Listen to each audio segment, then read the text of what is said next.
I need to.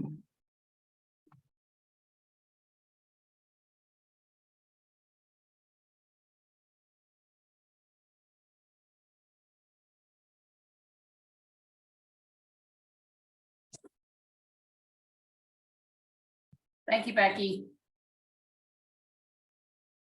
You're welcome. You should be co-host. We've still got to get audio set up here, so it may be a little bit clunky, but I think we're nearly done. Okay, well, I show no indication that I'm co-host at all. I just made you co-host, so it should. I would attempt to share your screen if you would. That'll give you. That'll make sure that you. And then you've got the agenda packet. Are you comfortable running the screen? Yeah, sure. Okay, perfect. I'm here to help if you need anything. Thank you. It looks like that worked. Okay. Do I have an agenda? Let me look here. I guess online maybe. Yes, it should be posted to the town website there. I had to do it, so it's a little bit wonky. It's kind of clunky. No worries. At least we have one. I appreciate it.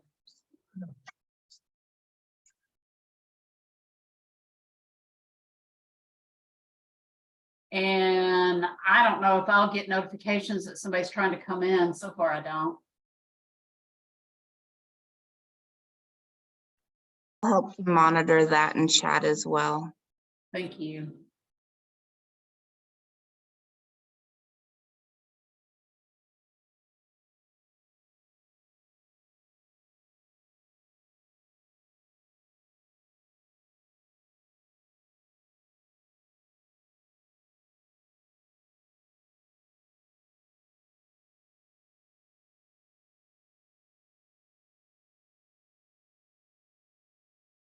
I'm sorry for your loss, Becky, with your mom.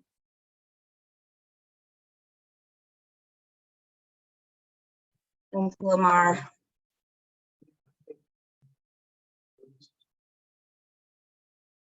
She's a good gal. Where did she live?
Becky?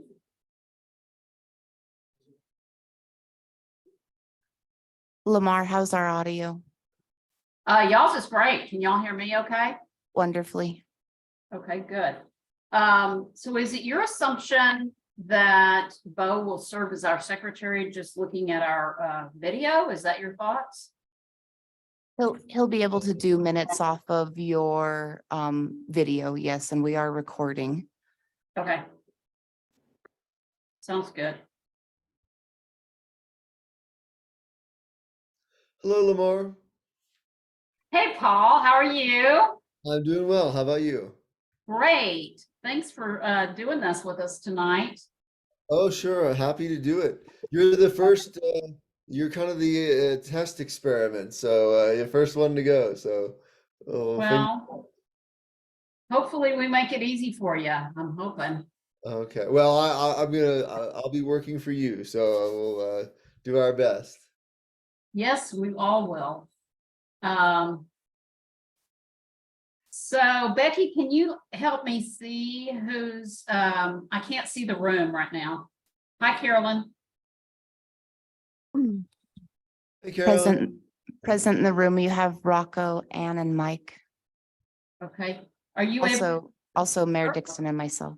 Okay, earlier you were showing me the room. Are you able to do that?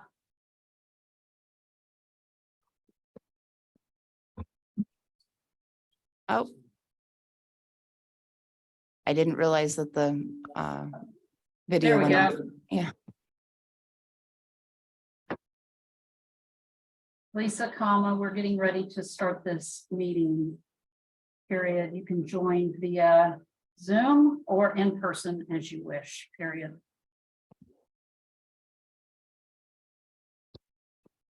Sometimes Lisa needs a reminder.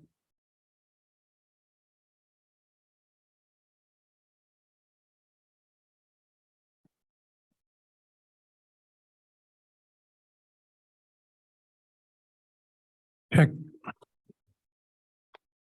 Okay, we've got about a minute before we're going to start. Good evening, Mike, Ann, Rocco.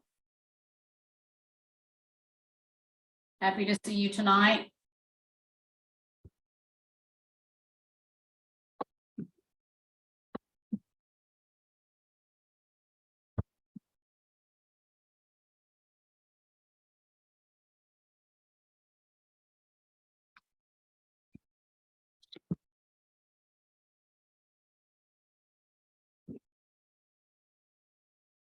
I'm going to share my screen so that everybody can see the agenda.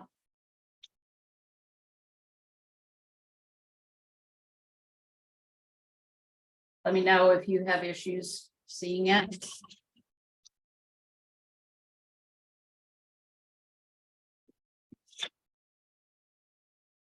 So it's 6:30. This evening, I believe on the 11th of April. I'd like to call this meeting to order.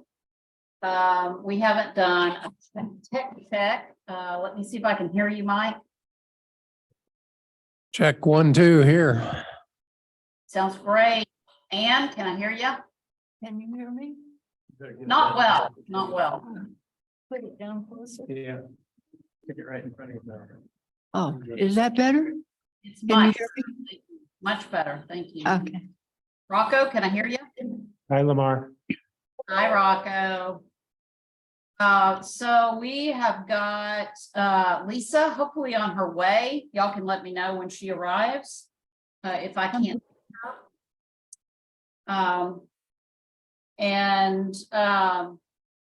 We have a quorum, so we can move forward.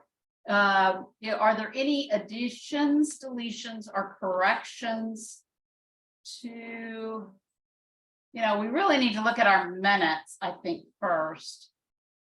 Our minutes of our last meeting. And I need to know if there's any changes in those minutes.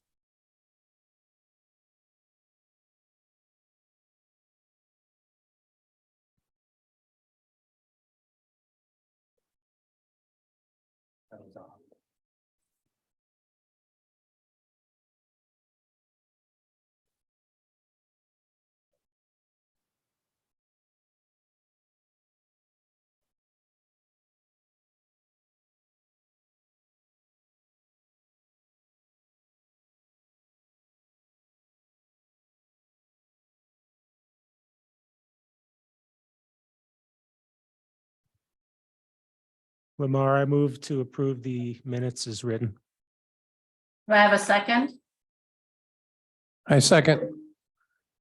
Seconded, by Mike. All in favor? Aye. Aye. Anyone opposed? Okay, motion passes. So now we need to look at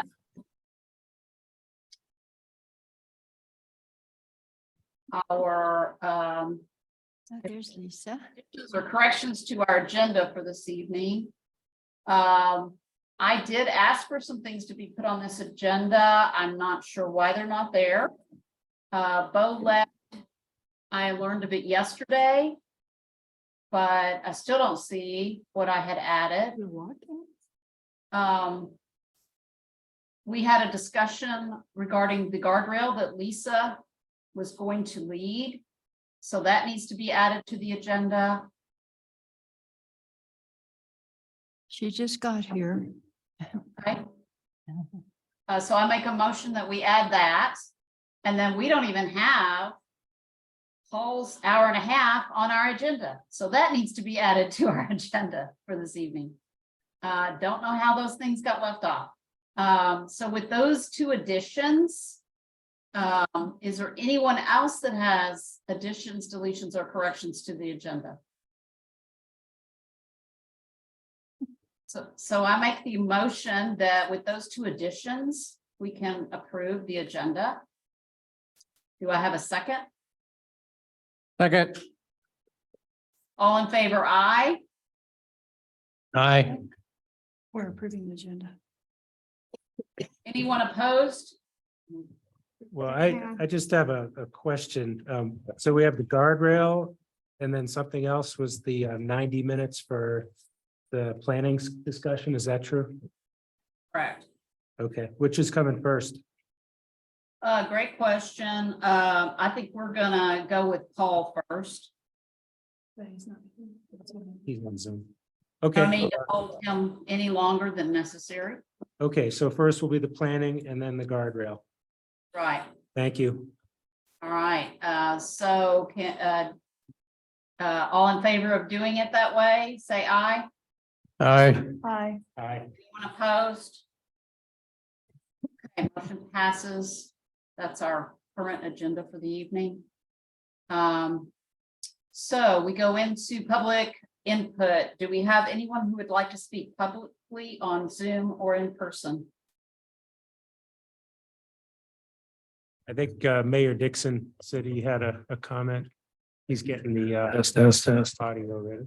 Okay, apologize for the audio. You gotta have certain things powered up within the DC dual units. Okay, FYI, you're gonna have likely someone coming in wanting to do basically what I call business service on, in a residence. And right now, according to our new code, those are conditional.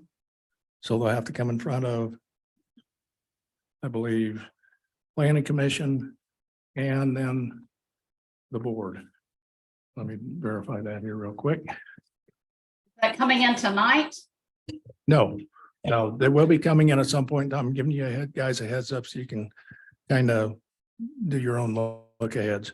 But yeah, so just FYI, and we need to look at Munirevs because he'll probably try to get a business license and it'll let him and needs to go in front of the planning commission and the board for that conditional use permit. Same individual may be applying for a garage. So, and I don't know what's causing static now, but Can you tell us what kind of a business? I probably shouldn't until he makes the application. All right. But it seems to be fairly benign. So just FYI, if you want to kind of do some code research and bone up on that, it'll likely be coming in, I'm guessing sometime in May. May. Thanks, Todd. Anything else? No, that's all. Okay, thank you. Take it away, Paul. All right, thank you, Lamar. I appreciate the chance to be with you this evening. I'm going to ask that I be given screen share permission. As you're doing that, I'll just describe kind of the way ahead. I'll serve both as facilitator and scribe tonight. I'll put up a couple agenda items and solicit your input. And from there, I'll be taking notes, and then I will provide these to Lamar and Bo as they'll be a public record. So you should be seeing the document that's the committee input to the GMF strategic planning and capital improvements. And so this is how I propose to proceed. Begin with the celebration of successes, best practices, what went well, and after that delve into improvement areas, starting with capital improvements, strategic planning, prioritization exercise, and then as time permits, if there are agenda items that you'd like to address about strategic planning concepts more generally, happy to do that. So if that makes sense to everybody, again, I'll serve as scribe. I'll try not to type in your ears as I do that. But the first thing I'd like to ask you to consider is the good stuff. What went well? What are some areas that were successful? It could be internal practices of the Planning Commission. It could be your coordination with other town entities like the board or other committees. But that's the first thing I'd like to ask is, what were some of the successes? Well, Paul, I'd have to say that without a doubt, last year, our updating, completing, and having the approval for our land use code rewrite was a huge success.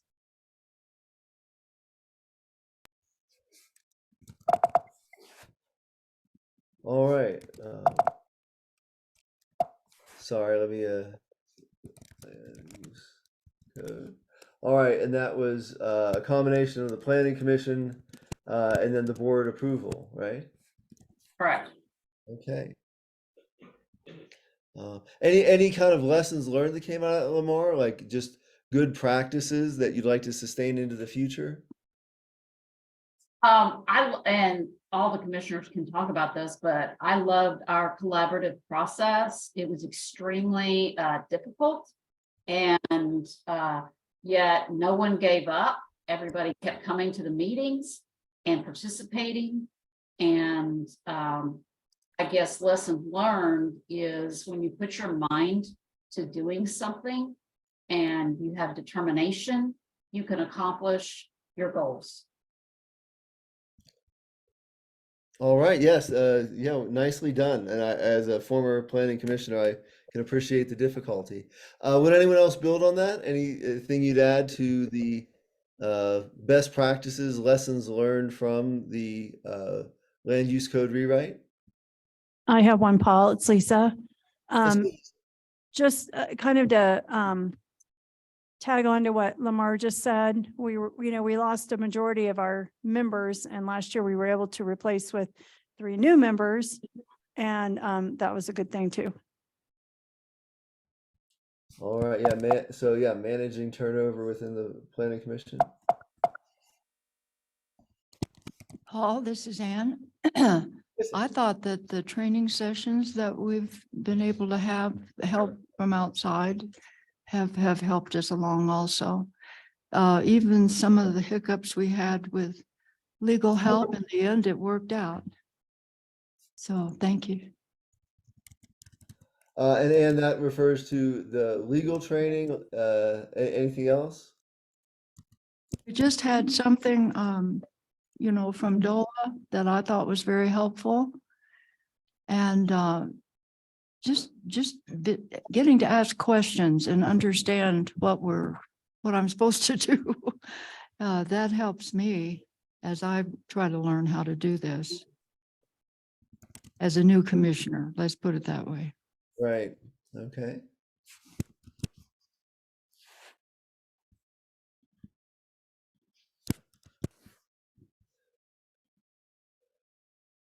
All right, anything else that you'd add? Any practices in terms of meeting management, agendas, internal coordination? Well, for me personally, I think it's extremely important that we're all volunteers. And it's important that we respect everybody's time and that we make the best use of time and not waste time. And so that's been a huge initiative for me this past year to try to make sure that I'm respecting everyone's time. All right, yeah, great. Laura, especially our town is so reliant on volunteer goodwill. You want to make sure you preserve that. Okay. Anything else? Well, with regard to the rewrite of the code, I was pleased that we cut so much out and simplified it. To me, it still could be more simple, but the simplification and the tables and the cutting down on would we have 150 pages down to 50 or something like that, I thought was a big plus. And Mike, would you say that it was that the tables made the code more user friendly, like for an average person to go in and find what they needed? Yeah, very much so. Okay, gotcha.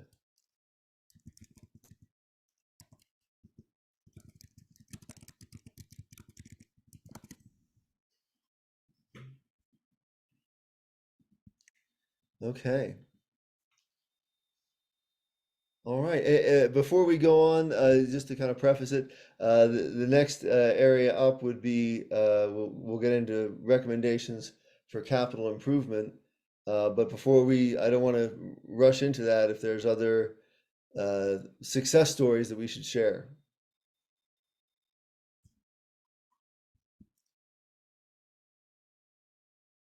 Paul is a member at large of our community and a past member of the Planning Commission. Do you see anything we've omitted? Yeah, no, thank you for asking. I would echo. I can't think of anything you've omitted. I would echo Lamar's comments, but just about the efficiency and business-like process that you all have adopted. Very efficient, getting right down to business. I think Todd did that as well in his time as the chair of the Planning Commission. Lamar certainly built on that. So that's a huge success, and especially as Lamar pointed out, for an organization that runs on volunteer labor. In terms of other, well, I know this is, and this may get into the strategic planning, but I know that you were interested in moving beyond just the routine variances and the granting of building permits and review of building permits into more long-term strategy. Do you think that's a success? Is that on its way to being a success? Still a focus area?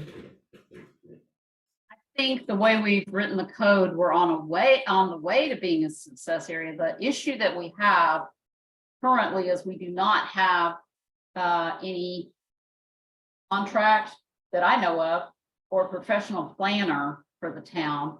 And so, it may be that more has to come back to the Planning Commission just to get the job done. So it remains to be seen, Paul. Okay. All right. All right. So if there's nothing else on that topic, I will switch screens and go on and get into our discussion on the capital improvement plan first. And then the strategic plan itself. And so what I propose we'll do is, if I could just kind of poll the audience, commissioners one at a time, and then concluding with the chair on what you saw as your focus areas. The request was identify up to 5, no more than 5 areas that you'd like to see prioritized, and then we'll capture those individually and then look for areas of consensus. And the method behind the madness here is doing this independent collection of perspectives is a way to avoid groupthink, that everybody gets their vote and then we see where there are areas of consensus. In terms of your inputs, you can either focus on the existing elements within the capital improvement plan, or if there's something that you think isn't on there but should be, you can make an addition. Or if your recommendation is a deletion, that we just don't need something that's in there now, we can also delete that. So among the commissioners, do I have anyone who'd like to go first with their rankings? I'll go first. Okay, is that Mike? Yeah, Okay, Mike, yeah, if you can just orient me to whatever line you're looking at by the numbers on the left, if you have them. If not, I can just find the text. well, I can't see them, so I'm not gonna be Oh, able to okay, help no you much. worries. My 5 are, number 1, I think we need to upgrade the public restrooms and maintain them well. And I think we need restrooms at the pool parking lot. And I think we need porta potties out at the trailheads, because we have all kinds of people coming into our store wanting to use the restroom and they can't find one. And where's the restroom? And we may need one in the parking area down where Belvedere goes into Ute Pass, because a lot of people park down there and then they walk clear down to our place to find a restroom. If they have one over in the parking lot at the, and I think there's one there now, but I don't know whether we want to keep that one or do something a little better, but I think restrooms are a big need for the hikers during the summer. My second is we've got a lot of clogged up culverts in town, and with them clogged up, the water runs down the road and cuts deep ruts. And then the maintenance crew has to get out and fill those ruts and causes a lot of extra work. So I think if we put some effort into unclogging the culverts and getting some proper drainage, we wouldn't have near as much street maintenance to do. Number 3. Forgive me, Mike, I'm going to slow you down just a bit as I capture that. Okay, clear culverts, got it. Or hold it, that's not replace the steel culverts, but clear them. No, clear them out. There's a lot of them clogged up, and the drainage in many parts of the town runs down the middle of the street rather than in a ditch. And so we may need to, cut some ditches in with the grader so that the water runs. And I think we also need to crown the road so the water runs off the road into the ditch instead of down the middle of the road. So I think there's just a lot of road work that will save a lot of maintenance work because of all the gullies and the things that cut out when we have bad rains. Okay, I'm going to make that crowning roads. All right. My dad used to run a maintainer for the township, a grader, and so I heard him talk a lot about getting the roads crowned and keeping the ruts out of the middle of the road, so forth. Okay. You ready for number 3? Oh, hold on. So I have number 1 was public restrooms, and then I have clear culverts as number 2 and crowning roads as number 3. Is that? No, that crowning the roads is just part of the road maintenance culvert problem. Okay.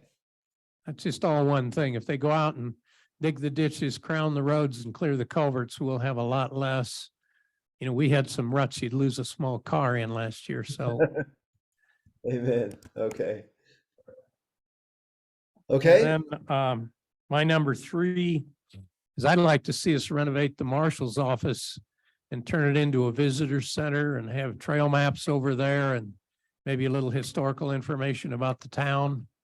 Because we have a lot of people come in asking, how do you get to the trails? And I'm hoping, I mean, I know we have trail ambassadors and they're walking around, but I think the addition of a visitor center would be a good addition to the Trail Ambassador program.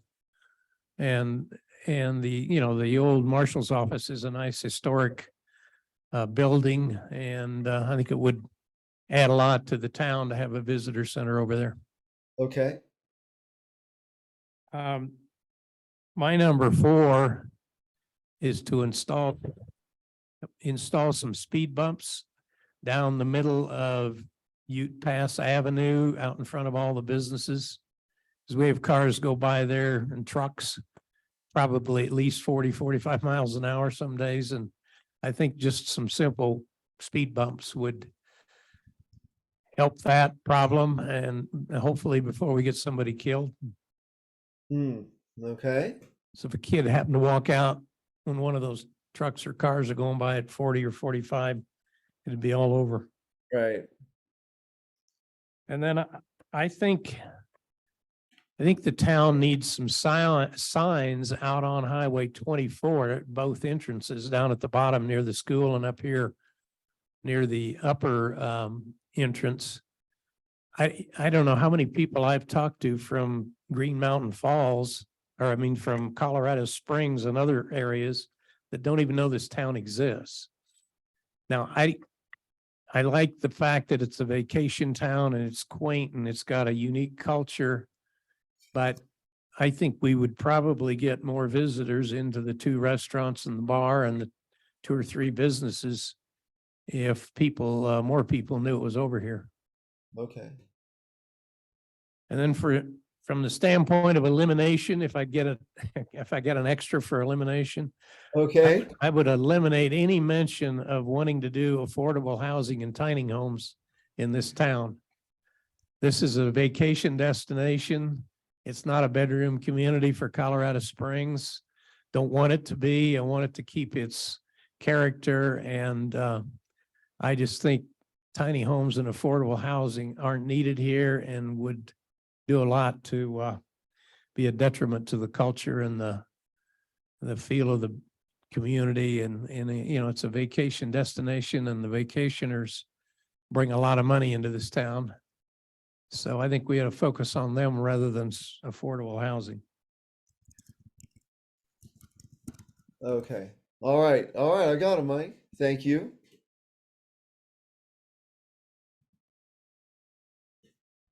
All right. And as you probably saw with Mike, if it's in the existing plan, like, you know, public restroom upgrades is in there, I put it as a 1. And if it's not addressed in the existing capital improvement plan, I add it in this free text section here.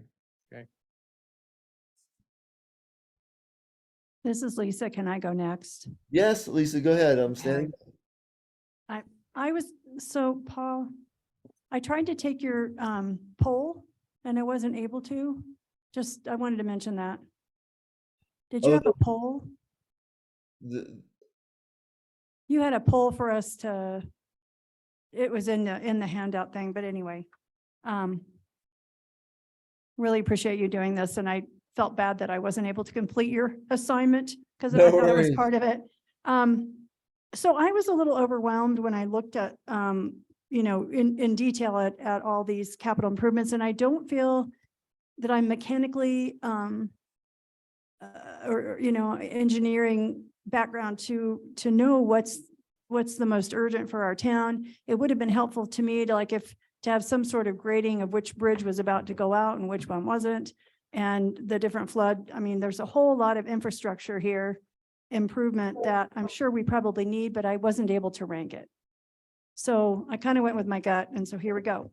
I Okay. also am concerned about the public restroom upgrade, the one by the lake. I think that's what we're talking about. That's my number 1. And I had put number 2, but I don't know if I could lump that together with the pool restroom and the whole restroom Yes. issue. Yeah, I think that is a separate line, so we'll capture that separately. I know this is weird, but Todd knows and Becky probably knows. I was a trail ambassador quite a bit and I did a lot of, checking of the restrooms to be sure they looked okay and they get really well used. So, I'm glad to hear this information from Mike as well about their store, that people were coming down there. Anyway, I think that's a big one to address. My Okay. number, am I going too fast? No, I've got So toilet. Okay. it. And then my next, and I didn't know if we could lump them together, but I'm all about the gazebo as well. That's the crown centerpiece of our town. And I know there's a bridge replacement issue. The poor gazebo just really needs refurbishing. The paint is chipping off for the roof. It looks like it's just kind of starting to go down. I know that there's broken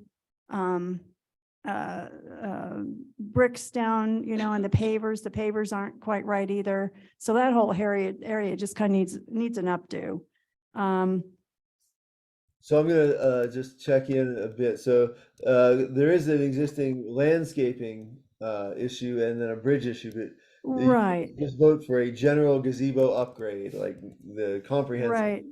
And I know that, I mean, the new sidewalk is awesome and the pier is awesome. And then they replaced the part close to the stilling basin. But I don't know if you're supposed to come up to the street and then walk on the street, but it'd be nice to be able to make a circle all the way around the lake. And that little trail, I was trying to figure out which one. I think it's on here.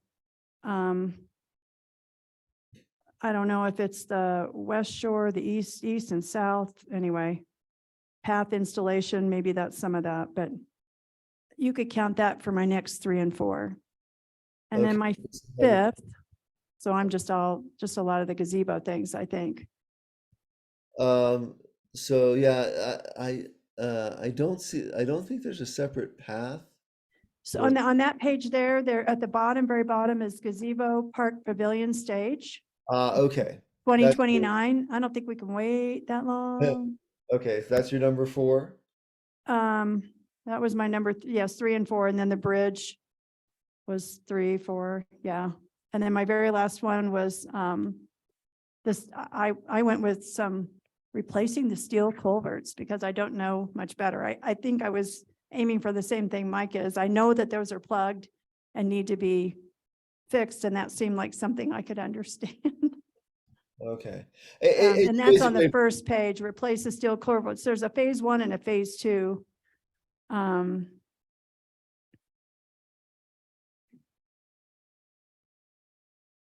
Right. So yeah, I don't.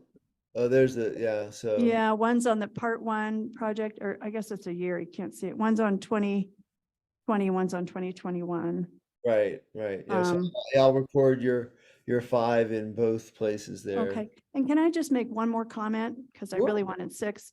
But as we're talking, on that page with all the 2021 projects, renovate the marshal's office to the visitor center, I agree. But we could lump together community events information board and historic interpretive panels. I mean, all that kind of stuff could go together in one project around the marshal's office, possibly. I don't know if that information needs to be distributed about the town, but So there's something here on 2021 community under pool park restrooms, community events information board, right. which is sort of like our welcome center thing, but I don't know if it needs to be, if it's planned to be something else. The chamber had marked on that. And then, the marshal's office, and then in that same paragraph, and then in the next 2022, there's historic interpretive panels. Those all seem like a visitor kind of thing. And maybe we could lump those together in one idea. All right. I'll just capture that as Additional thoughts, a package product, as a. right? And maybe save money that way or something, I don't know. Thank you.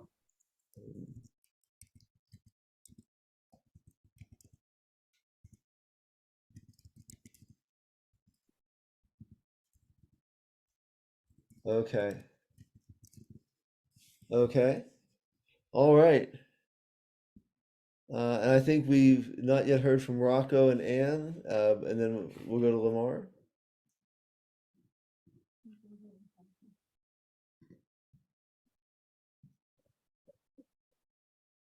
Hey, Paul, thanks for leading this.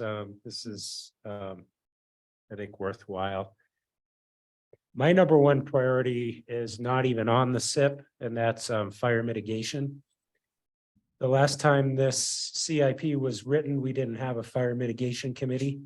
And I think it hits home when we have fires in our backyard like we had today over in Cristola. It's just a matter of time. And so my number one priority is not even on the CIP, and that would be writ large fire mitigation. Yeah. And I don't think it was on there because when this was last written, we didn't have a committee. Number two, I put just generally road repairs, and I put in accordance with the road study, because I think there's a study ongoing, and I think that'll inform the priority of how things get racked and stacked on this list, going to that master document, the study. Becky, do you know when that's due? It should be nearing completion here in the next 6 weeks, I anticipate, and I almost suggest that if it's possible to, put all of those road maintenance and improvements combined under one heading of implement the items from the comprehensive roads and drainage study, that should accomplish a majority of what you all are hoping to communicate. And that study should have a prioritized list. Perfect. Okay. The other number three that I had was the bridge replacements writ large. Is that part of the road study? The highway off-system bridge repairs is not part of the road study specifically. It will address some of that. But we do have an off-system bridge study that was done by El Paso County here recently. It has given us some fodder for being able to pursue some grant funding.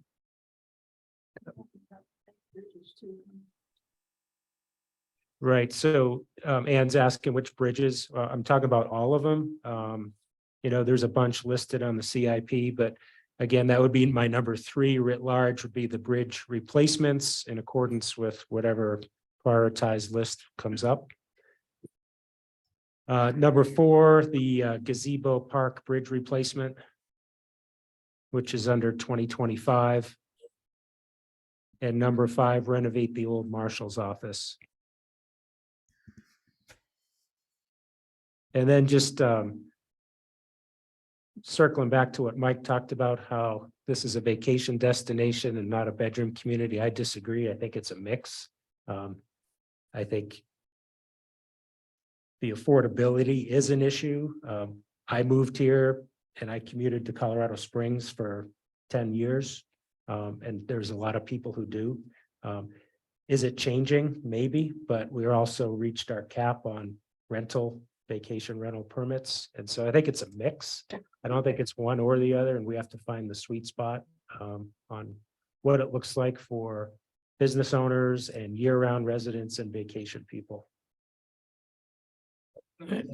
What kind of affordable housing do you envision?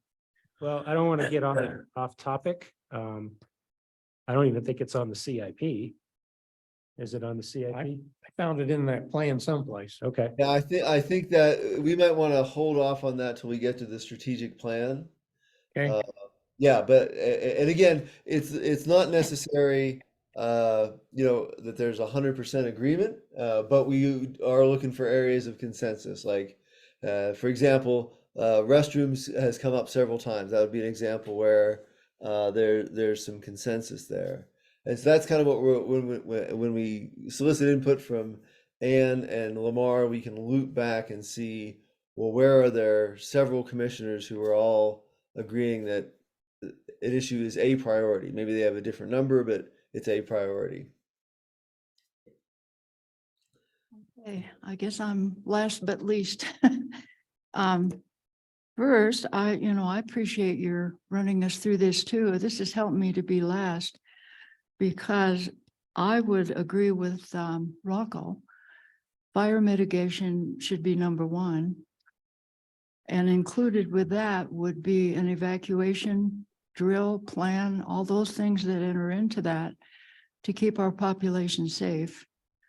I'm glad that we're doing the road study and the repairs. And I've tried to read what's the difference between maintenance and capital improvement. And you know, maintenance reaches a point where it has to be capital improvement. And that's what we're up against right now in our old city. So I think roads are critical for so many reasons, including evacuating the populace, preventing the town from burning down. Let's see, what else did I have?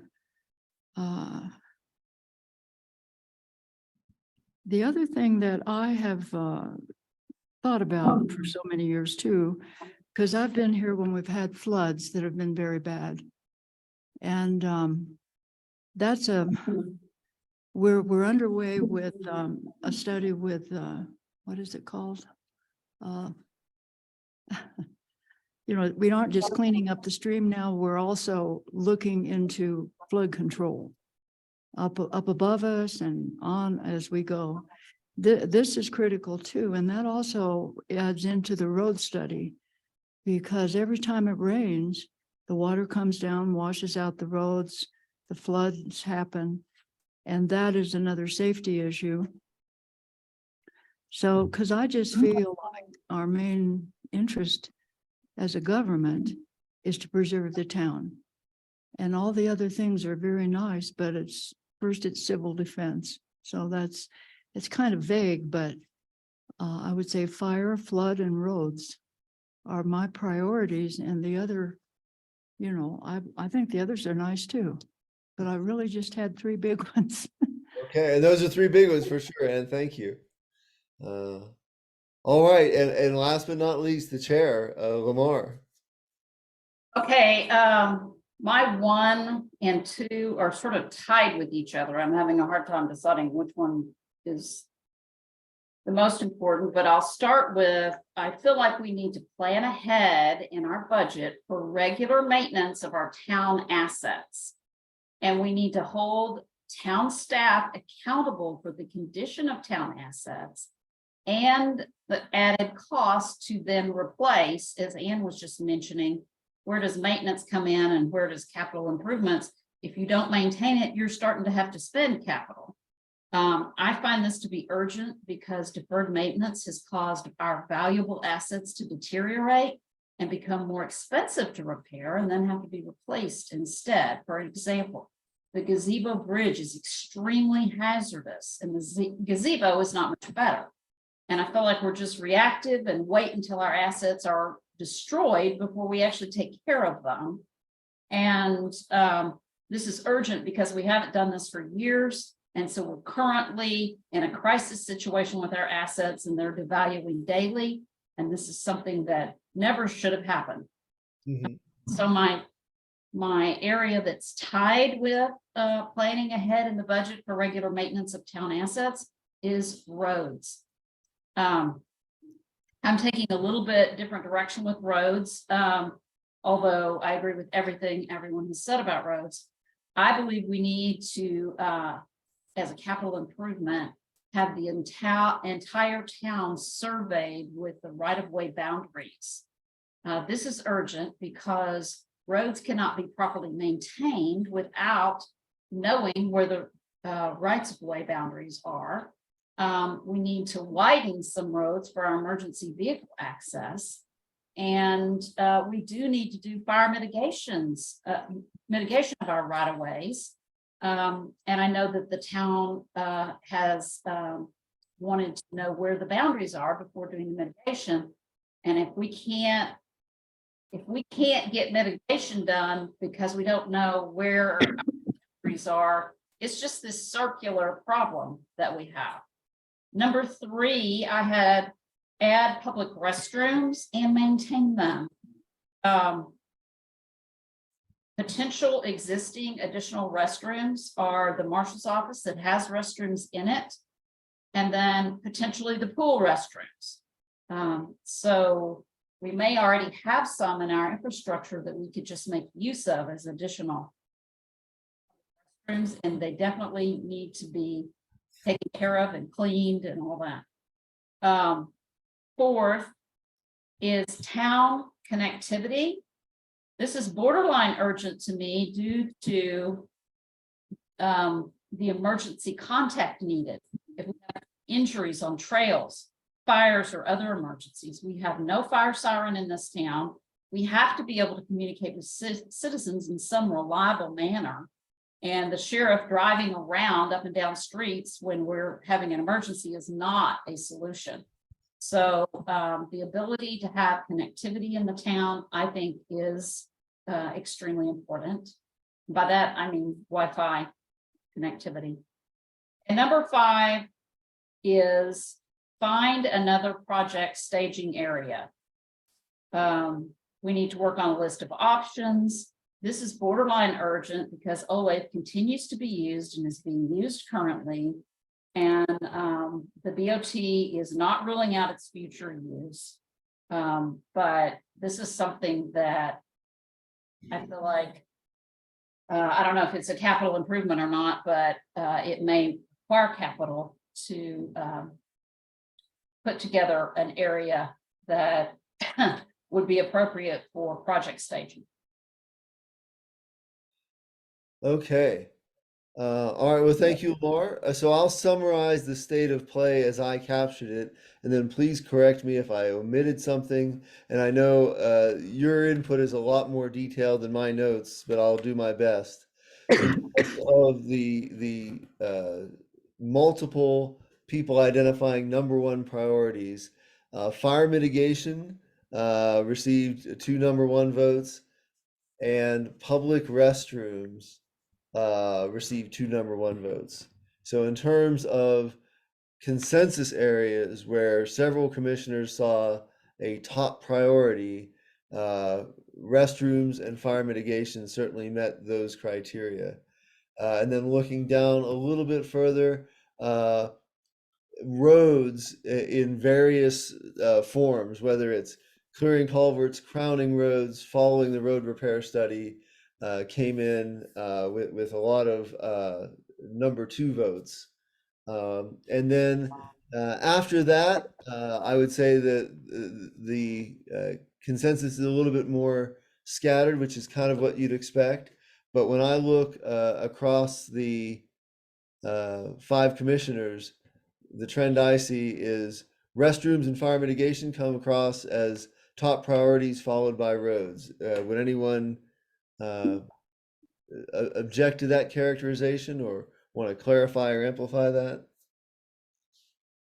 And then maybe like the marshal office redo below it and gazebo kind of stuff, I guess.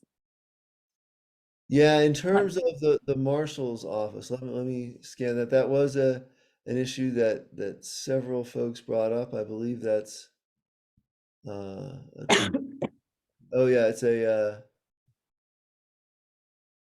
I think it's a 2021 project. Yes, and yeah, several votes for that. A bit lower down on the list, 3rd and 5th, but yes, there was several commissioners thought that was important. So the obviously the process that you all follow is entirely up to you, but the goal here is we'll do this process with all 3 committees. You all are first as the planning commission, and then PRT is tomorrow, and then fire mitigation next week.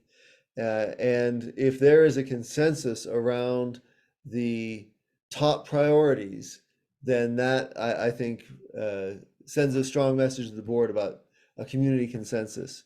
So as with town politics, national politics, we might not get everything we want in the first go, but having a clear statement of priorities, I think, is a really important message to send to focus the board's efforts with limited resources available to us. Very good. So before the next step in the process is to look at adjustments to the strategic plan. But before we do that, is there anything that we've not fully addressed or captured in terms of capital improvements? Could I ask you a question? Of course.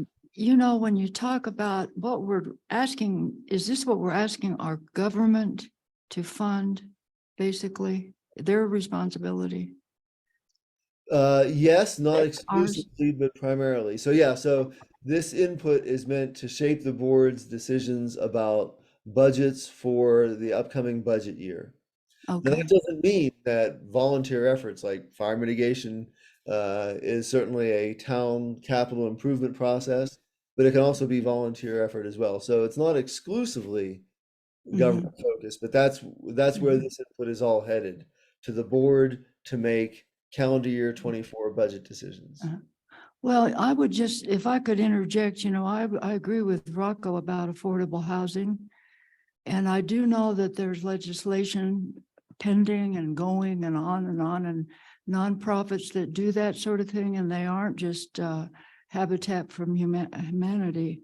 But there are a lot of opportunities that will be on the horizon for private foundations to help. But that wouldn't require tax money. That's what I'm saying.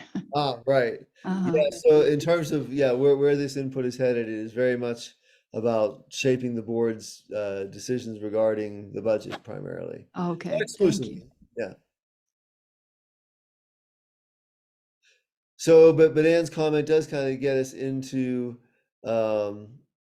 the strategic plan, and whether we're talking about, you know, additional housing, whether we're talking about cell service. One of the requests that I made when we talked about this initially was to, especially for each committee, to focus your inputs on the strategic plan in those areas that are within your domain. So the capital improvements is kind of holistic. You know, everybody has an interest in roads, fire mitigation, etc. But the strategic plan, I would ask that you focus your inputs on the planning commission business, because that's what you know best, given your experience.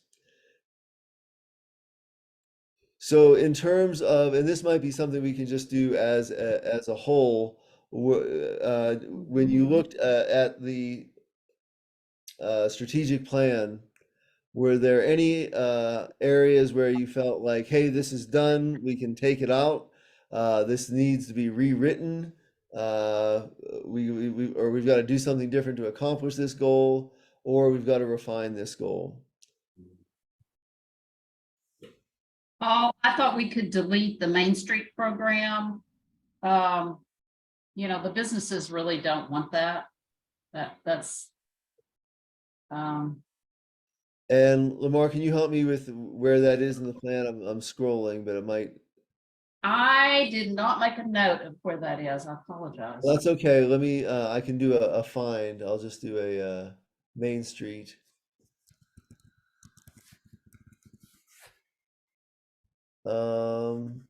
No. Okay, well, it may not be on this section. Okay, sorry. No, that's okay. Lamar, were you talking about downtown sidewalks or some other part? It was just a lot of things that we had in the code. I think that a lot of the downtown businesses really didn't. Yeah, the facade and all that kind I of stuff. know. Yeah, I agree. And I think But it's that- in section 4.1, just keep going, Paul. There's some downtown stuff there.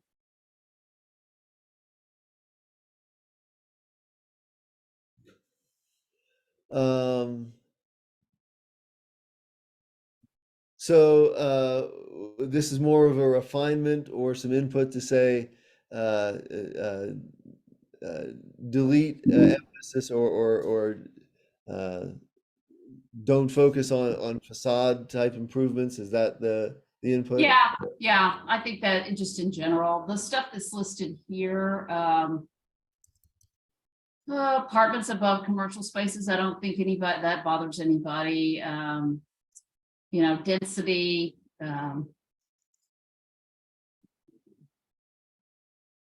incentivize downtown desensification. What does that mean? I think that they're trying to say densification.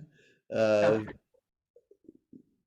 Yeah, I'm not sure that's a word, but it is now. I think the idea of maybe revitalization might be a better word, or promoting downtown businesses. I noticed there was something in there about a downtown sewer system. Is that a priority for anybody?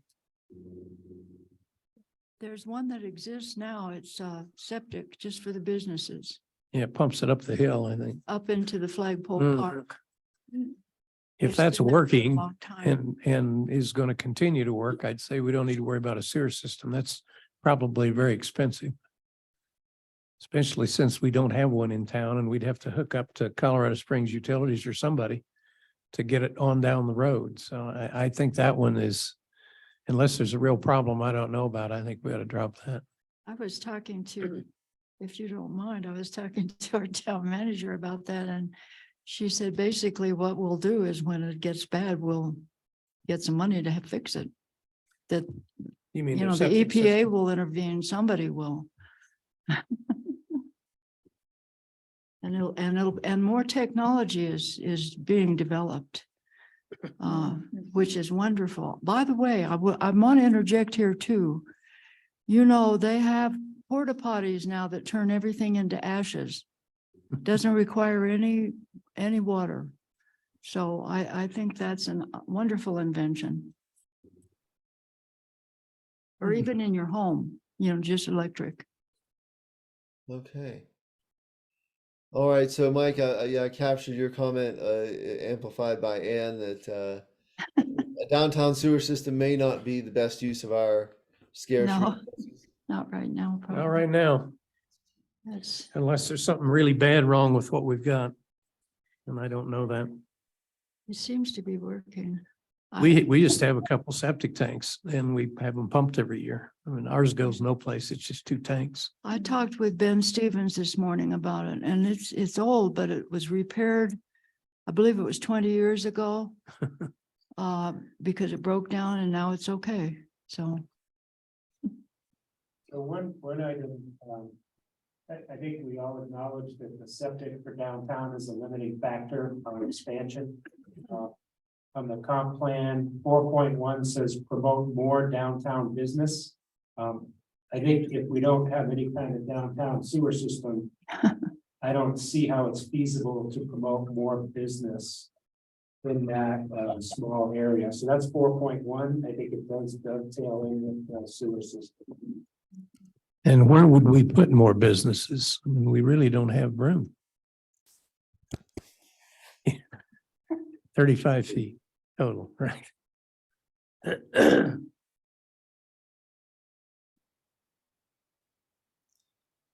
I saw something on 2.11, use FEMA buyout program to establish greenway entrance in the floodplain. Are we doing that? Is that still available even? I don't. That's something I can look into to find out if it's still a program that they're offering. I haven't heard anything. Sometimes it changes, yeah.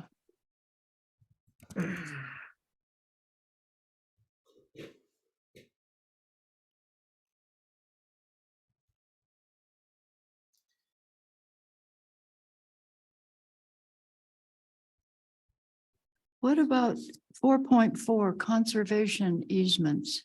Why is that? I know what those are. Are we encouraging that?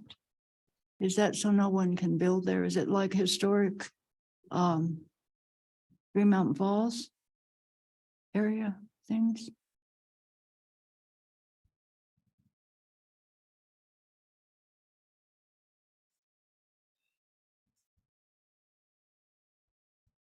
I'll be honest, Ann, I am not I familiar. don't know.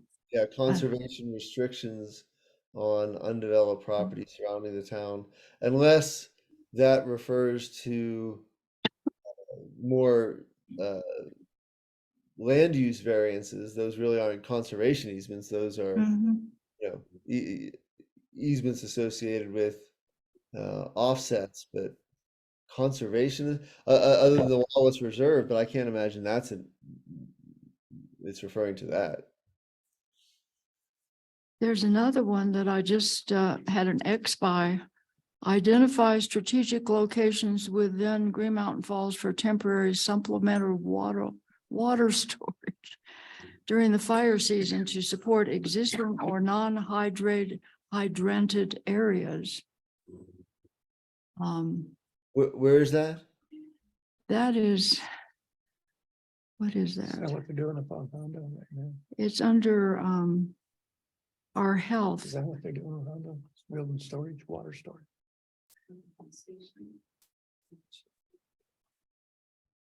So they can get it out and use a bucket brigade if you have to, or something, I suppose. Oh, okay, I Sometimes, see. Yes, so yeah, it looks like at the top of element 2. And so, Ann, is your recommendation that we need to follow up on that initiative, or is that well, just a question? I think it just kind of fits into the number one, they're looking at all options, evacuation, even what Lamar suggested, getting a real honest to goodness survey of the roads in town so that we don't have to fiddle around and wait for everybody to agree. I hate to put it that way, but the fire thing is so important.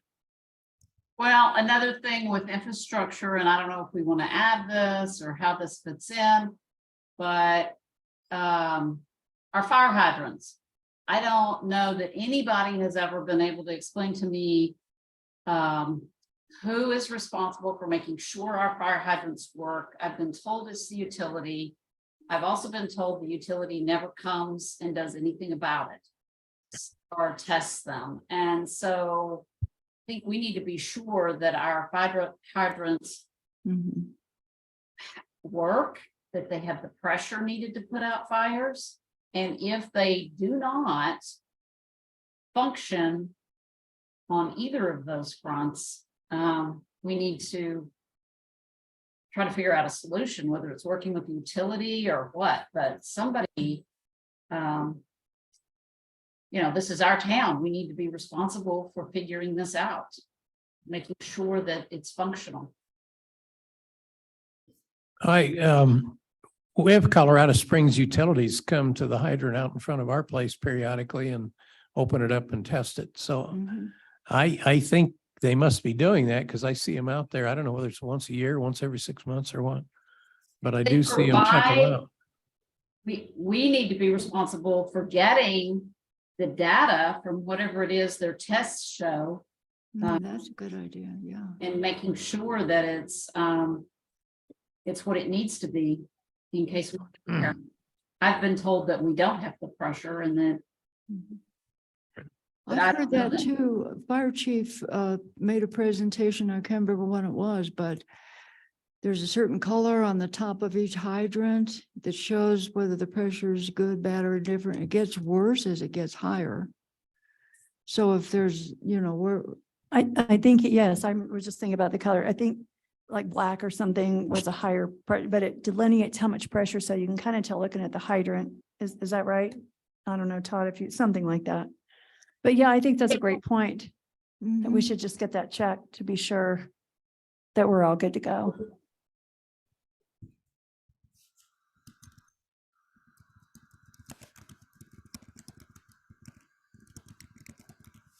Okay, so a couple comments kind of building on that element at the top of goal 2, to integrate the positioning of water within an overall fire mitigation plan for the town, inspecting fire hydrants, confirming with CSU that the tests are being done, get the data, understand and communicate the ranking system for different pressure levels of hydrants. That sounds like a good plan.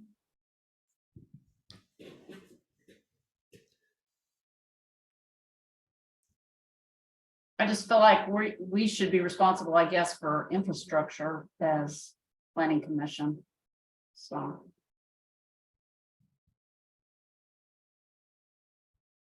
I mean, I, who else is, maybe fire mitigation, but I don't know that. One thing about the responsibilities that we discussed in the past, is flood mitigation and how that may fall into our portfolio. I don't think there's much listed in the comprehensive plan about that. I can't hear whoever's talking. We can't hear. Turn on your mic. Is mine? Yeah, Rob, Sorry about that. there we go. Okay, now you're good.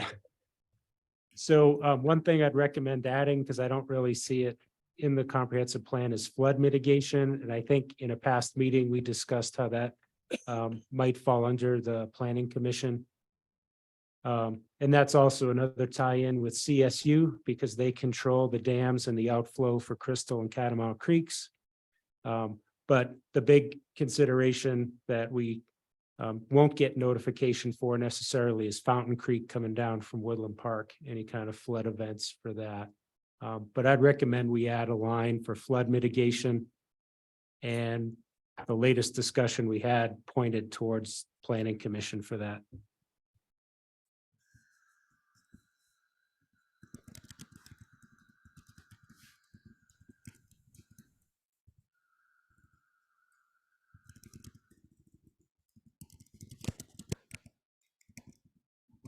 Okay, all right, captured that. So Paul, another ad that I think we're deficient in is code enforcement. You know, we have this nice shiny new land use code. But there was talk when the new Marshall Goings came on that he might be doing some of that, but it's just been talk. There's nothing formalized. And so we have a shiny land use code, but no enforcement. And so I think that needs to be emphasized in the something, perhaps the comprehensive plan. I had that on my list as well, Paul, for what that's worth. For code enforcement, okay. So did I. This is Lisa. I'm just gonna make a note here, several. You don't think you have your, It used to be that code enforcement fell to Chris Frandina and she was the clerk. And she would get a report and she would walk by and say, you've got to get a permit for that, or we're going to put a stop order on your house. And she just did it. It's my understanding that that's why we started a Marshall program, was for the specific purpose of code and ordinance enforcement. No, the marshal was here. I mean, he has to enforce the law, but Well, this not, is the law. These are our, it's a civil code though. it's our codes, it's our ordinances, and we need to have a plan for code enforcement. And it used to be that the marshal, that was his primary job description. So if No, I think you're it's wrong. the case, we need to figure out who who does have that job description. And we need to have a plan for it. Because there, you know, we all, as planning commission, we might as well all just go home if forced. Why do we have them? Kind of no point. So there is consensus on the need to enforce the code. There might be a follow-up discussion necessary on who and how. But it appears that, 3 of 5 commissioners have raised this as an issue. Regardless of how the enforcement takes place, there needs to be enforcement. That seems to be the consensus. We have the town connectivity, number 5.3. 0.3. And I've talked already about how I think that's important for emergencies that happen on the trails, fire emergencies. We need to be able to communicate with our citizens.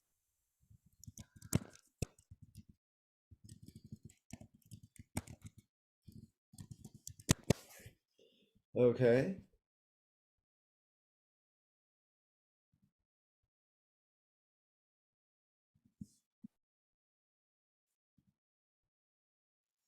All right, anything else on the strategic plan?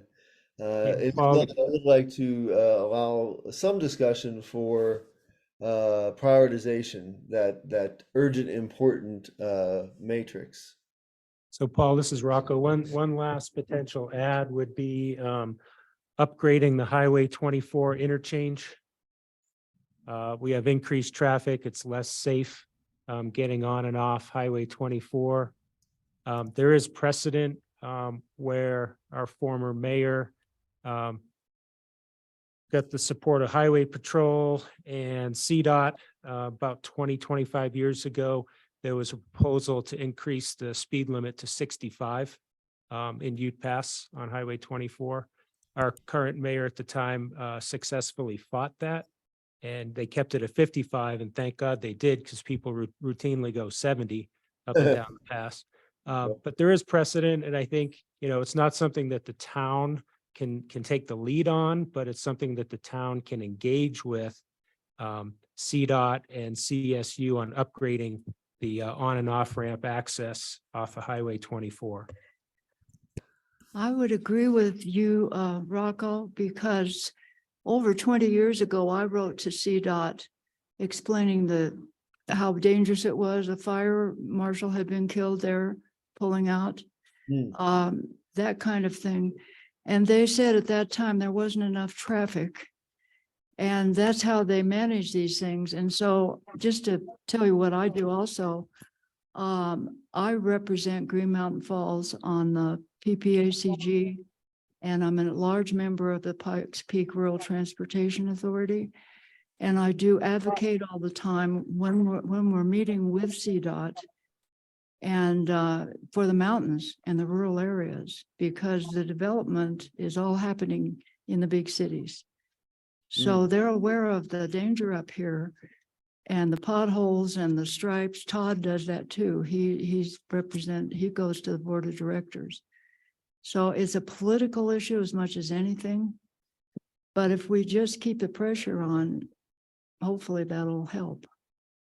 So Paul, I misspoke. It's not CSU, it's the Highway Patrol. Because they would have statistics and things that would feed into trying to get some traction on the proposal. So, Rocco, you talking about putting stoplights out there? No, I'm not getting down into the rabbit hole. No, We'll let the just- experts figure out what it'll take Okay. to make it safer. But That's it's about true. all I can think could make it We safe. need it. Paul, another thing that I was thinking about was creating ordinances that require a higher level of maintenance and appearance in the downtown subdivision. For example, no 24 hours parking on Lake Street, no junk or storage on the sidewalk. No weeds, maybe have flowers in the summer, just being a little proactive about the appearance of the downtown subdivision. It can get pretty awful looking. And then I don't know if this is strategic plan, if it's our area, but again, I want to really enforce the idea that we plan ahead in our budget for the regular maintenance of our town assets, and that we plan ahead and budget for the matching grant funds for fire mitigation for upcoming years. Every year, the Fire Mitigation Committee, and this may just be y'all's issue to talk about, but every year they ask for a budget so that they can take advantage of grant funds that will be coming their way each year. And somehow we can never get that in the budget. So just when it comes to budget planning, I think it's important to plan for regular maintenance of town assets, not wait till it's bad and then hope somebody gives you a grant or something. You need to plan ahead and be good stewards of what we have in this town, including fire mitigation, matching, and regular maintenance of all town assets. Okay.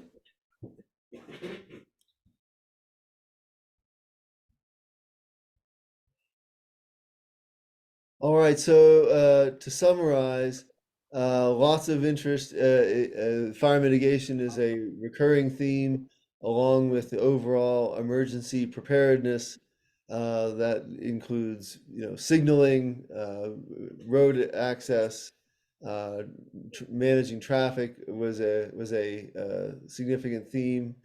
A discussion on the sewer system, not really a consensus, but an understanding that that our existing sewer system has to match our ambitions, whatever those might be, and then some proposed additions to the strategic plan, also related to flood mitigation, for example, and then also just some appearance and cosmetic issues and code enforcement issues.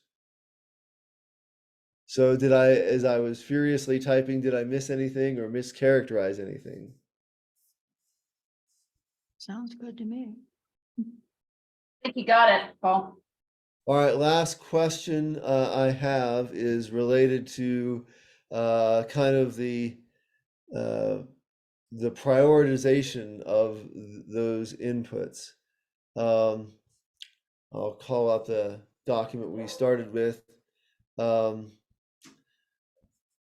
let me bring this down onto another page so you can see it a bit more clearly. The goal here is to be very sparing with the urgent and important category. So if you've read Stephen Covey's work, The 7 Habits of Highly Effective People, this chart is familiar. Urgent and important is that thing that absolutely cannot wait. If you're in an emergency room, it's life, limb, or eyesight. If you're in an aviation operation, it's safety of flight. So the urgent means time sensitive, and important means high consequence. These are the things that you cannot ignore. And this category, I would argue, should be used very sparingly. You can't have more than 1 or 2 entries in there. And then the important but not urgent might be those long-term things that maybe it's not a crisis today, but if you ignore it long enough, it will become a crisis. Preventive maintenance is the classic example of that. Spend a little money to get your oil changed or spend a lot of money to replace your engine. So important is, but not urgent, refers to high consequence, but not necessarily time sensitive. And then the other categories, the lower row, is kind of the stuff that can be put on hold. It's not that important. It can wait. Or you could, in the case of neither important nor urgent, could be dropped altogether. So I'll propose we started with that upper left-hand quadrant. If you could only identify 1 or 2 items for that urgent and important, it's urgent. It has to happen right now or as soon as possible. Can't wait, and it has a high consequence for the town, for our well-being, safety, etc. So any nominations for that urgent and important quadrant? I'll go first. I'll just say fire and roads. And floods, but that's maybe in the next category. We have to cooperate with a lot of other people on that. Paul, do you want us to all speak? Yeah, so I'll capture, Okay. and if there's a divergence of views, we can reshuffle categories. Yeah. Okay, I'm just going to say 1 fire. I agree with Lisa and Ann about the fire, urgent and important. You can count me on fire and roads as urgent and important.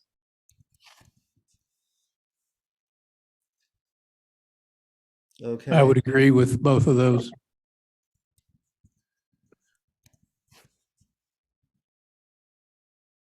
Okay.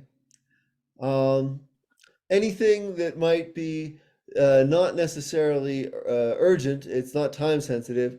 It doesn't have to happen maybe this summer, this year, but if we wait long enough, it's going to be a problem. So this needs to be built into the long-term plan to include budgets, grant pursuit, etc. What might go in that important but not urgent category?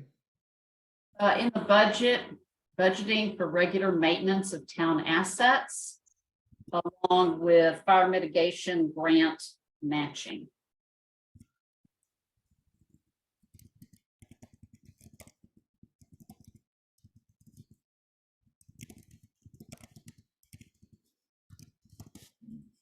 Okay. I'd argue that public restrooms, both the having them and maintaining them is important, and I'd almost think maybe urgent, but it probably isn't.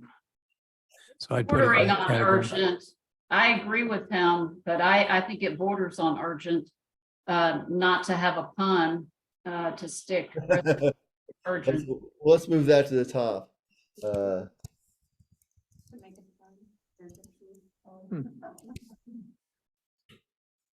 Paul, this is Rocco. One thing for the important would be code enforcement. Okay. You know, Paul, I could put that in the urgent and important. We have, as we all sit here today, we have people violating our codes as we speak. So I don't know how it gets much more urgent.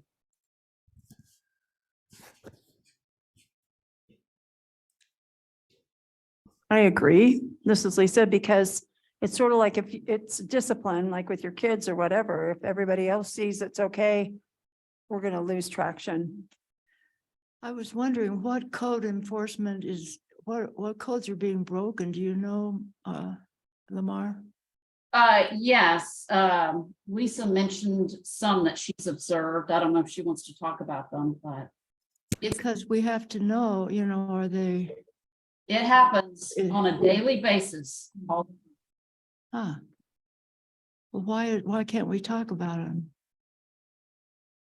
Well, this is I think that's sort of off topic a little bit, Yeah, but yeah, yeah, we can do it later. This is Paul's meeting, and we're not going to get into that, but it is happening. Just take our word for it. And then just for my important, not urgent, this is Lisa. On into the restrooms. I agree with restrooms. As Mike also said, and also probably urgent, but be great if those could be, I mean, ASAP.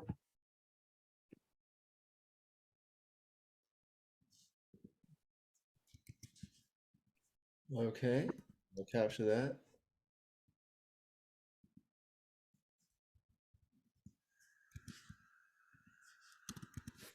I think town connectivity is important.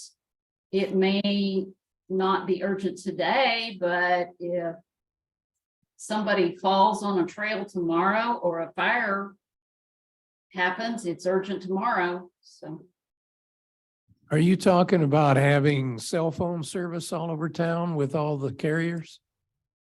Wi-Fi. Wi-Fi. How do you get that? Well, it's not all the towers. I'm not sure because that's not my field, but it was in section 5 of the strategic plan. It was 5.3. You know, you can put your phone on Wi-Fi so that your phone works with Wi-Fi calling. Mhm. But Lamar, I think for out on the trails and stuff, it would be cell coverage. Okay. Once you get out of the downtown area. And that depends on the carrier to put a tower in someplace close. I mean, we've got Verizon. We didn't have any coverage last year, but they must have put a tower up because we do now. But I know there's other carriers that have no coverage here at all. So I would think we have to rely on them to get a signal in here. Well, the way it's stated in Wi-Fi goes out with is study the feasibility of providing free access to Wi-Fi around downtown and the lake. So maybe we need to make it a little more all-encompassing. But 5.7 says investigate methods of improving cellular service, so we've kind of covered it there. All right, Lamar, I'm capturing that in the document. I won't bring it up, but I'm capturing Okay. that as it relates to 5.3 and 5.7.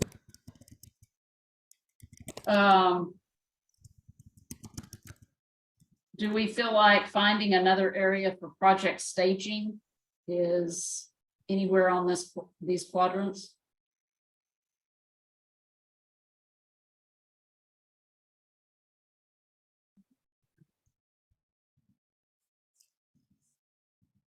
Well, the staging down there where they're doing it now doesn't offend me, but I guess it offends some people. Well, the people that live close to it, it's, they've had years of this, and when people enter our town, it makes a really bad impression.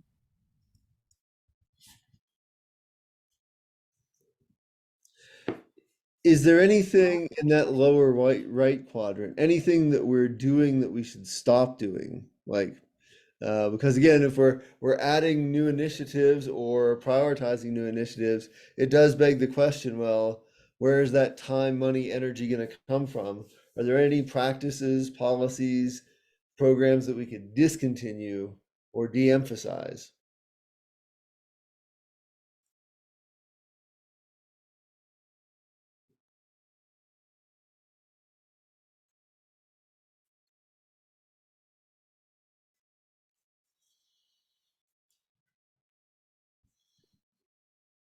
You wanting us to look through the strategic plan for things to take out? Or where do you want us to look for that? Well, I mean, certainly the strategic plan is one place, but it might just be routine business. And forgive me if I'm expressing an opinion about what's no longer my role, but when I was a planning commissioner, it occurred to me that there were some things that came before the planning commission that could have been dealt with as routine staff actions. But our code required it. Now, the land use code rewrite may have addressed that, but that in my mind was an example of, gosh, do we really need a monthly meeting to address offense? Yeah, we've been able to address those pretty fast. Again, yes, our code attempted to address that, Paul. The problem is we don't have any staff right now that have bandwidth or training for planning. Right. And that is really just an example of, if there's a practice that we do that, may have once made sense, or if we had the manpower or the money, it would make sense, but we don't. So, yeah. I might add another, I just noticed 2.8, install breakaway gates at the end of Hondo and Belvedere for evacuation. Since obviously Hotel Street got really narrowed, it's going to be a difficult area to evacuate. But for that side of town, I feel that might be something that could be urgent. It's definitely important. Well, who's going to come through those gates? Nobody lives up there. Well, doesn't it tie the two streets together, you guys? Is that what it does? So that if you were on Hondo and the fire's down below on Hondo, you could get out on Oh. Belvedere? Really? They both kind of end Yeah, kind of close to each other, or an accident or the road washed out or something. You Yeah, can go up to I the think, falls. There's just a gate in front of the end of Hondo and at the end of Belvedere. So if you had, it's, she's talking about up at the top. Where the utilities have their area. well, if you had so a, if that- you had a, problem that- down on Belvedere and you couldn't get out, then you'd go up to the end of Belvedere, go up to the waterfalls and back down to Hondo, right? So Correct. Yeah. Correct. So that's what we're saying, breakaway gates. I think that's a an question that should be looked at. Yeah, our evacuation abilities are not, There's a bridge. Oh. but that is a real good idea. So getting back to Paul's question, Lamar, what's not urgent, what's not important? I know we have one full-time and one part-time town marshal.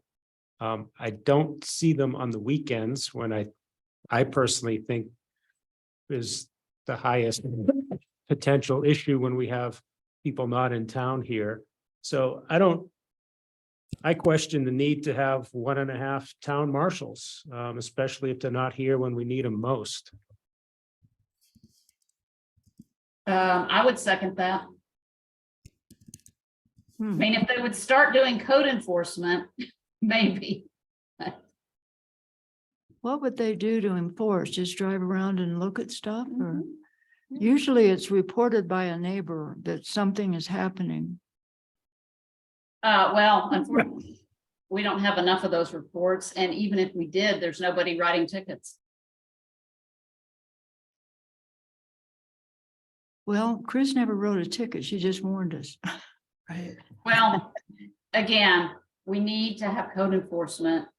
Doesn't matter what Chris did, we need to have code enforcement. Well, that costs money too. Well, we're paying a lot for not getting a lot with our town marshals is what has just been brought up. Well, and I know our former marshal, when he departed, he said, "Oh, sorry, I never got to remove the evidence from the old marshal's office." It's inexcusable. I think the only reason we have a marshal is because we're in 2 counties. But we have backup from 2 counties too. Well, regardless of how many counties we're in, if we're gonna pay a town marshal and a half, we should get something from it. So, We had the shootout behind the pantry a couple of years ago. The marshals weren't around to respond. I know Ben was telling me about something. Well, Was there? but Eh. the thing is, what's changed since then? Have the marshals increased their presence on the weekends when you can expect Wow. parties and kids with guns coming up from Fort Carson? Nothing's changed. And so now we've hired another half a person to do law enforcement, drive around at 7 a.m. There's not Oh, too many criminals up at 7 a.m. see, I'm not out like, at my age, I don't see all that activity, but you're probably right. I believe you. Yeah. yeah, if we're gonna have full-time anybody, they should definitely work on the weekends and be off Monday, Tuesday. That's, yeah, but, yeah. Weekends, evenings.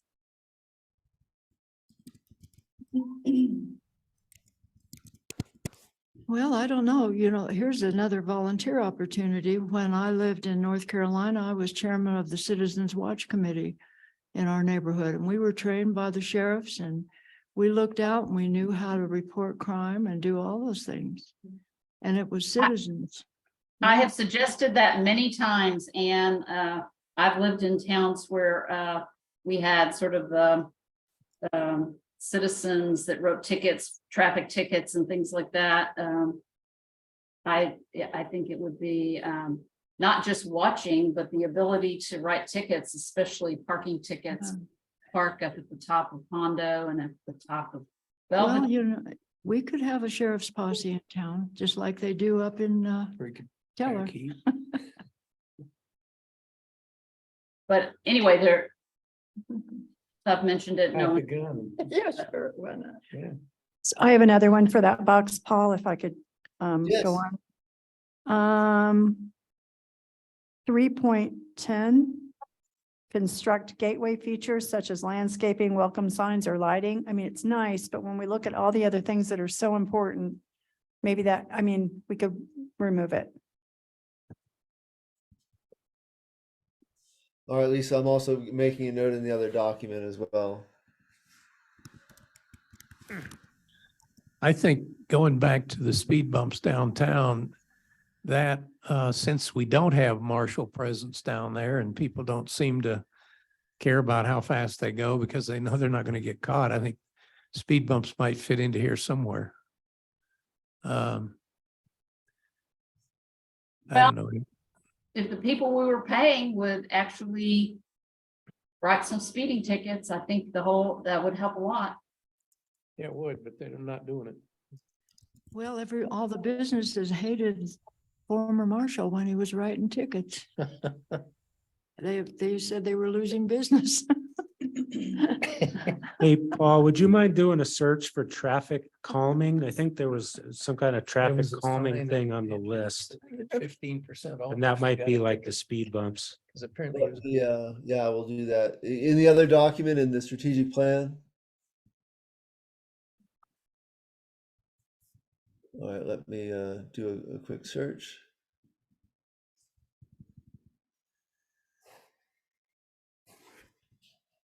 Forgive me, as got a lot of windows open here. The search in the strategic plan strategy assessment, I couldn't find anything with traffic in it. Yeah, I don't see that. It might be in the larger comp plan, Rocco, which unfortunately I don't have open.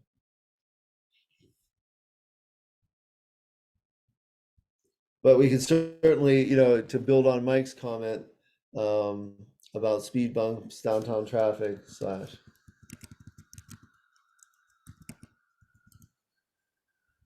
not clamming, but calming / management. Okay. Are you including with management that the town marshal would actually write some tickets for speeders? Yeah, let's. Yeah, and we do have, code enforcement. We could also build on that and say the code / traffic law enforcement. There are grants available. In fact, there are studies and you can get free stuff where they take a picture of the license plate and then they get the ticket. Yeah, that's been, I don't know about all the states' laws, but I know in Texas, it's been taken to court and proven that you cannot legally send somebody a ticket using Yeah, camera. they're doing it more and more. the little radar signs at the beginning of town that tell you to slow down to 25 and give you your speed. They seem to work pretty good on me, at least. And I'm wondering whether that's an alternative to speed bumps, just put a couple of those downtown and monitor the speed with a speed limit sign that's flashing and saying you're going 45 and a 25 or 20 or whatever it is down there. That works till you do it a few times and it's not true. Yeah. I think speed bumps are more effective. Well, enforcement would be very effective. We're already have the overhead, we're paying for it, and that would be some money coming in. Well, the speed bumps won't cost much. And once you get them in, they're there all the time. And the trouble is crime has to be reported. The police can't be everywhere and see if most citizens are involved. So Well, if Lamar, I they're don't at think, home in bed, they probably won't see it. What, Rocco? when we had an aggressive enforcement person in the past, the town actually lost money because they weren't charging high enough court costs. So that's just kind of a lesson learned from the past that don't expect the town to make a lot of revenue from speeding tickets. And from Well, what when I you hear, start- the businesses suffered a little bit too. Well, if they're driving so fast, they can't stop and see what businesses are there, or it's dangerous for pedestrians. I would think businesses would lose money, but anyway, Nobody likes it. take down your speed signs if you're not gonna enforce them. All right, so to summarize the state of play, lots of consensus around fire mitigation, pretty strong consensus around road building, discussion on other issues, code enforcement, public restrooms, threshold events, certainly important, perhaps urgent. I'm going to move, actually, the evacuation issue is probably a mostly fire slash, lesser extent flood issue. Lots of feedback on the important but not urgent, everything from maintenance to code enforcement, public restrooms, connectivity, as well as then a discussion on are we getting the bang for our buck in terms of our full-time law enforcement personnel. Oh, you might want to correct stability there. It's misspelled. Oh, thank you. There we go.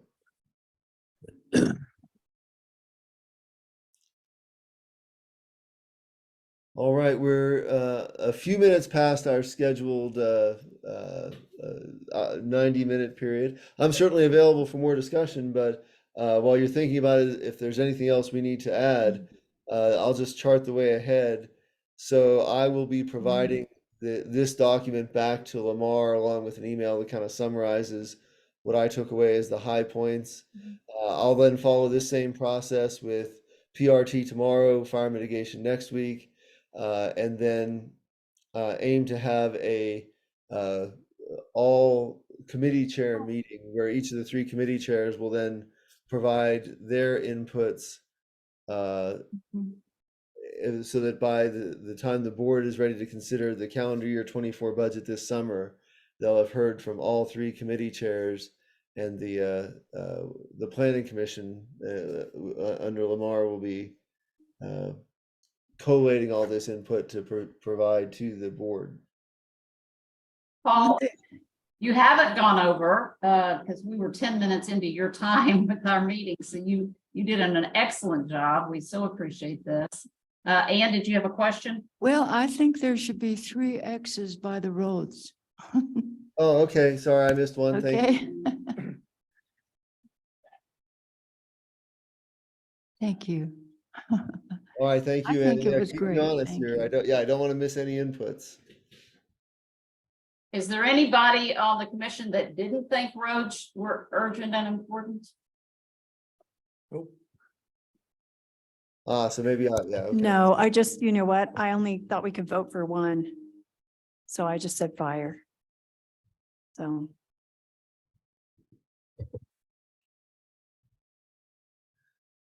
Some of the things that I would have said aren't urgent or important have been done.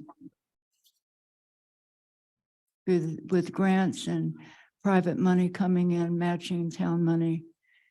The nice things, I hate to put it like that, I don't mean it in a bad way, but the nice things. And those are getting accomplished, which I'm glad of. Mhm. Paul, thank you so much for your time this evening and for guiding this process. I think we've come away with some good input that I think everybody had great comments tonight, and this process was well done. Thank you. All right. Well, thank you, Lamar, and to everyone and my neighbors and friends on the Planning Commission. Lamar, look for an email tomorrow morning with these documents and my summary. Thank you so much, Paul. All right. Thank you, Lamar. I'm going to log off now. I know you have other business. All right. Thank you. Have a great evening. Bye now. Bye. Right. We were going to talk about Lisa's going to lead a discussion with some research that she did regarding the guardrail problem on Hotel Street. I believe we had that done incorrectly, but it's Hotel Street. Yeah, so I wrote up some thoughts the other day, and I'm just going to go ahead and read that. And then maybe we want to talk about how everybody, thoughts that others have had.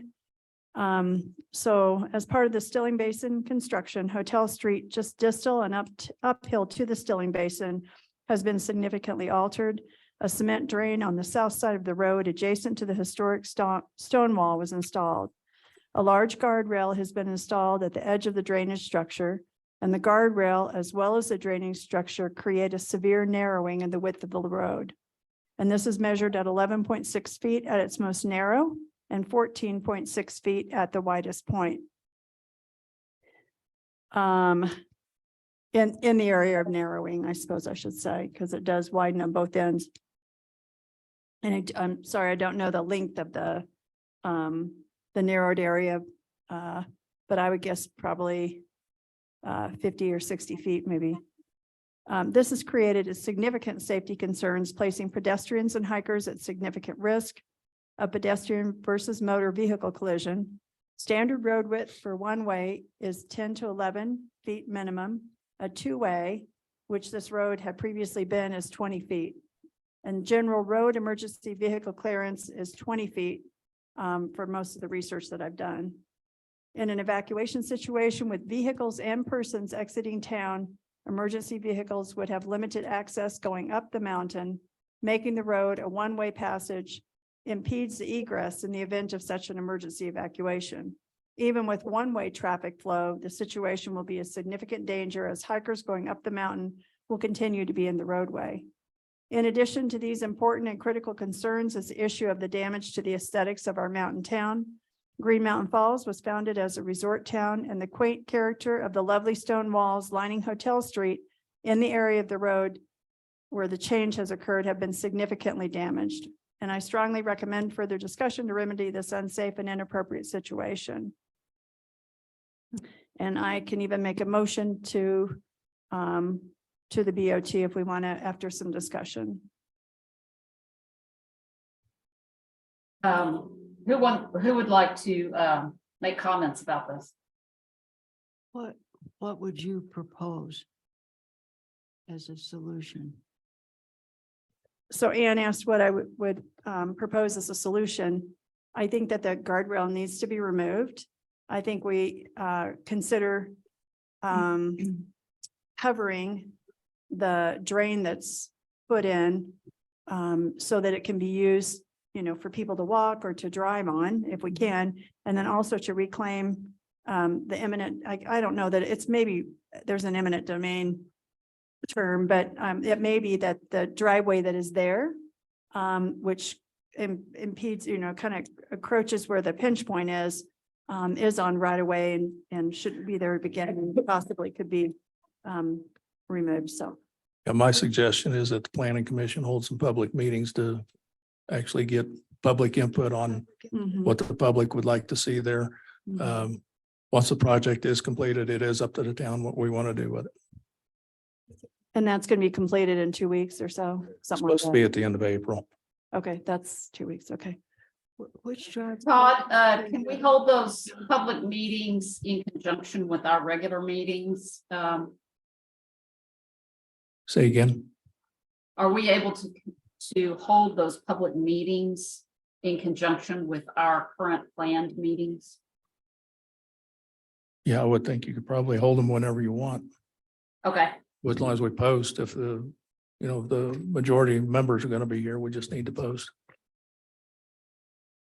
okay. I guess my comment would be the work was done, there was a scope of work, there was a contract. I guess it would be a question for the town staff.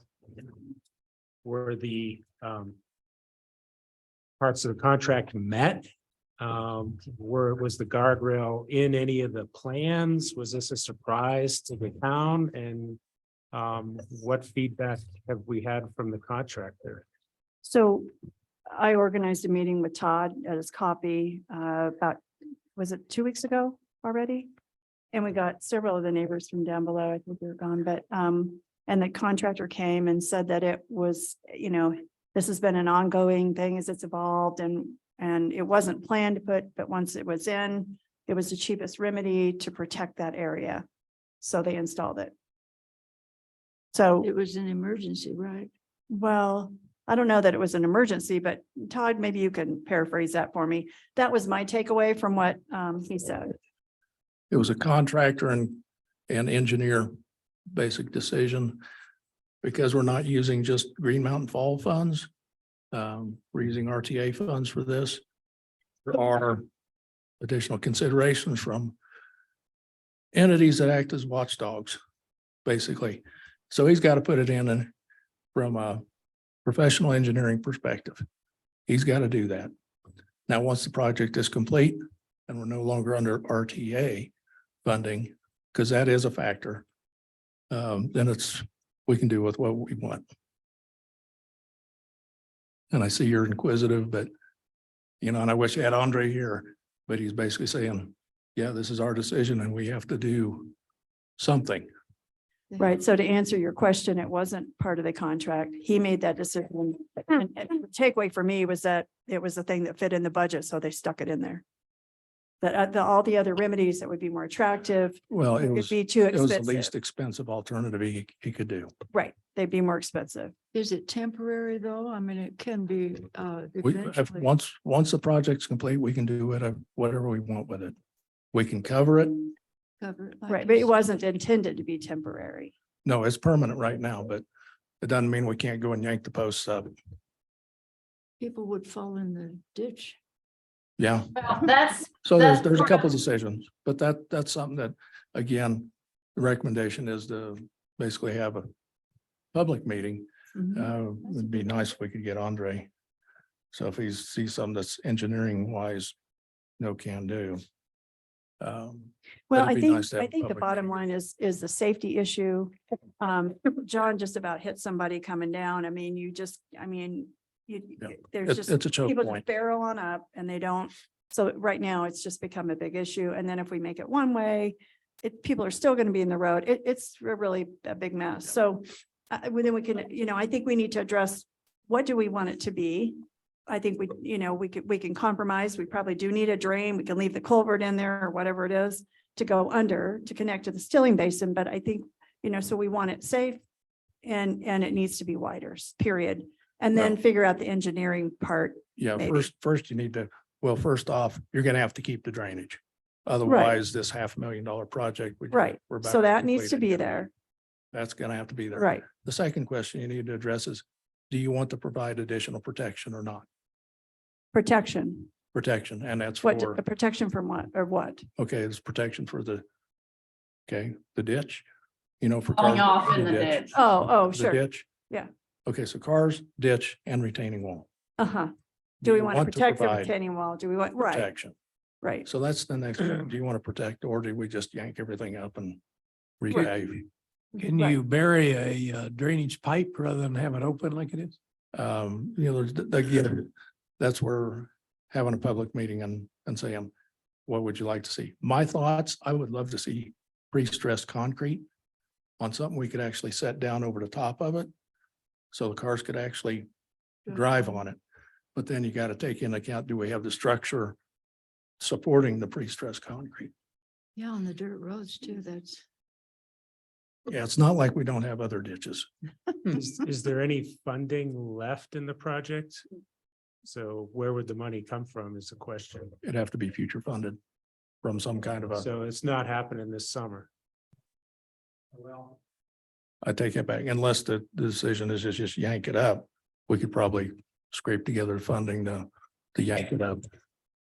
Right, but I just think in my mind, I think having the town meeting, whatever, get more people involved.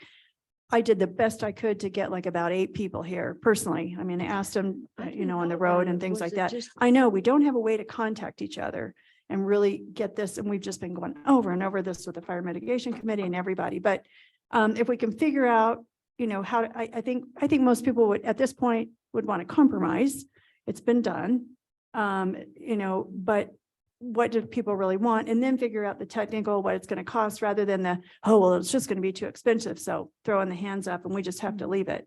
I think we need to dream big. How do we want to take care of it? And that would be my goal, getting that information. Was Jesse at your meeting? Jesse would be a good one to talk to, because I remember one time I said, why couldn't we get some money, for road maintenance? He said, nobody's asked. He's aware of it. Maybe we could get a He's actually contacted me Oh, separately. well, see, we don't know all these things. These private discussions that go on don't help the planning commission. Frankly. Carolyn, did you have a question? I saw your hand up earlier. Okay, all right. Okay. All right, so let's get a motion on the table, Lisa. Okay, so I'm going to move that. I wanted to move that we present this to the board to create an appropriate solution, but we need to create the appropriate solution. So he's nodding. So I move that we hold a town hearing or a meeting in conjunction with the next planning meeting to get feedback from the town, if we can do that as soon as possible. With enough notice, and if we can really get the word out to really get participation. Because people do feel strongly about this, and they don't know that we're all on the same side. I don't know. I went to the church and met a whole bunch of people last weekend on Easter, and they had no idea that anyone else felt the same way as we do. So, or as I do. So. It is hard, and our town is divided too. We don't know what happens up in the other side either.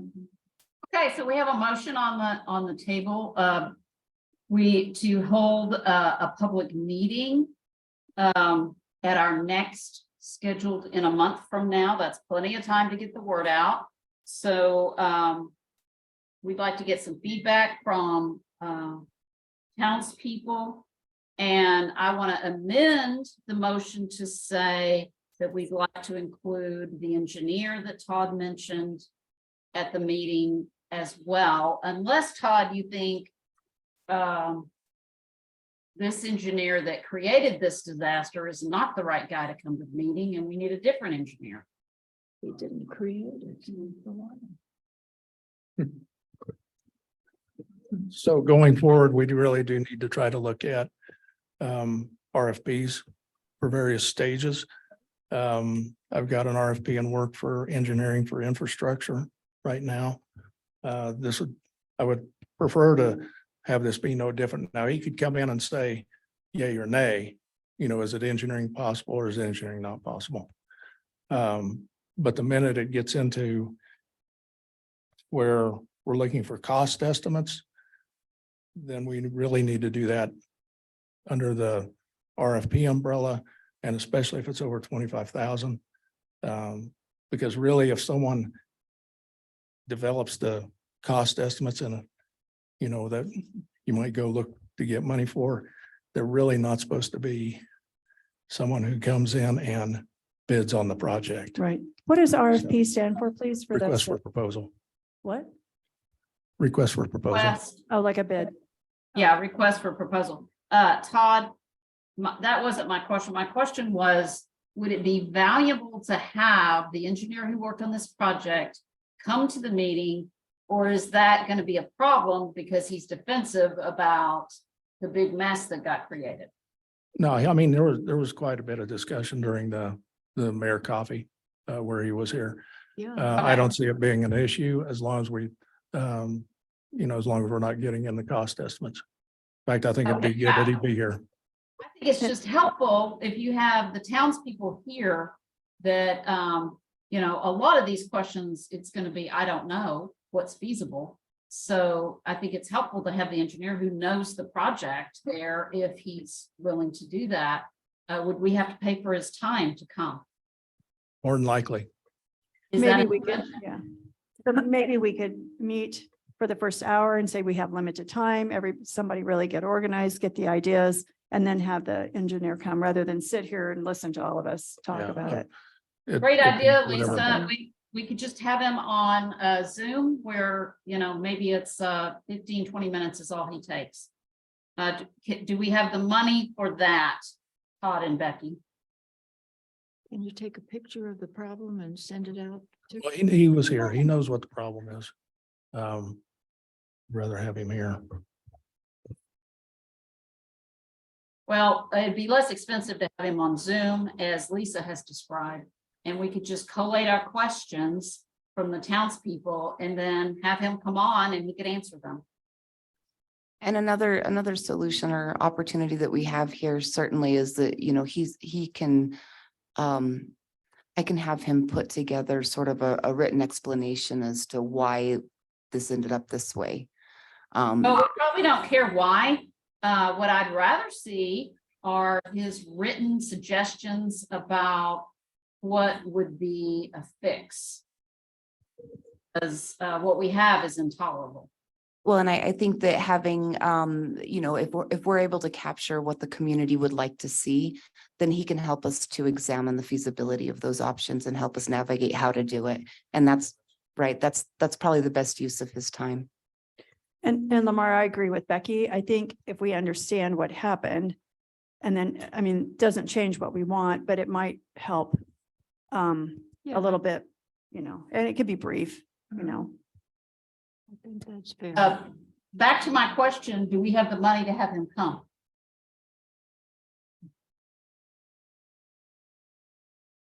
Todd, Becky?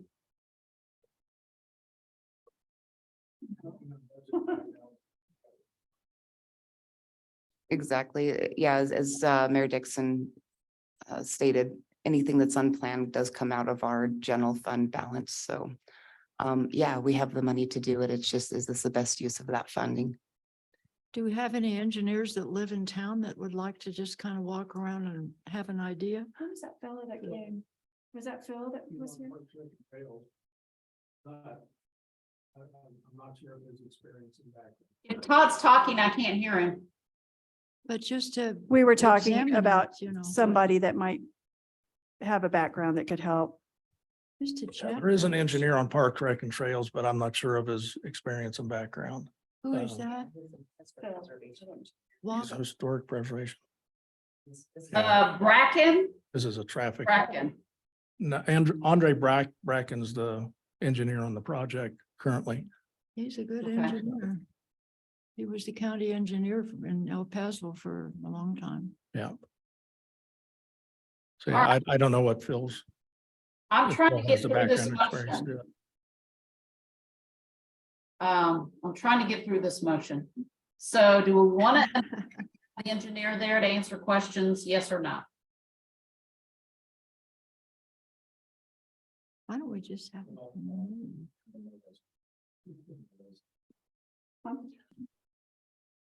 The most efficient, maybe just give them a list afterwards and have them go through viable, not viable and report back. Yeah, a limited discussion because he was here for 2 hours the other day. Yeah. Wow. Yeah. So we've already paid for a 2-hour discussion with Right. him? And I do have that recorded. I didn't transcribe it. I haven't, you know, but we could get some of that information from it. Of course, it was all question and answer kind of thing. And he did a short presentation. So, yeah. Hey, we've already paid for 2 hours of this engineer's time. The town's already paid for that. Is that correct? To answer questions. It'd be better if he wrote up something. Okay, so let's try this motion again. Try to do that. Let me just say, Lisa, I don't know that you've got the bandwidth at the time, but if you did, it would be nice if you could do a summary of the questions and his answers for this meeting where we have townspeople, because I bet you there won't be any new questions. He's probably already covered them. If I had Todd summarized it a bit in the newsletter as well. I could listen to a part of it. Yeah. And see, because I did, you know, I recorded it and but let me revise my motion. So why don't I move that we hold a town meeting at our next, an open town session for input regarding the guardrail guardrail portion of the Stelling Basin project. To include, I think we should just present a statement, maybe a synopsis of what he has said. And then if we find we need to hire him to explain later, you know, then let's go there, maybe one step at a time. That would be my suggestion. Okay, do I have a second? Second. All in favor, aye. Aye. Aye, anyone opposed? I'm gonna abstain. Motion passes. First of all, I just want to say thank you to Carolyn for her late nights, hanging in there, listening to all of this to report from the media. And so if she can help us get this message out on Facebook, that this meeting will be coming up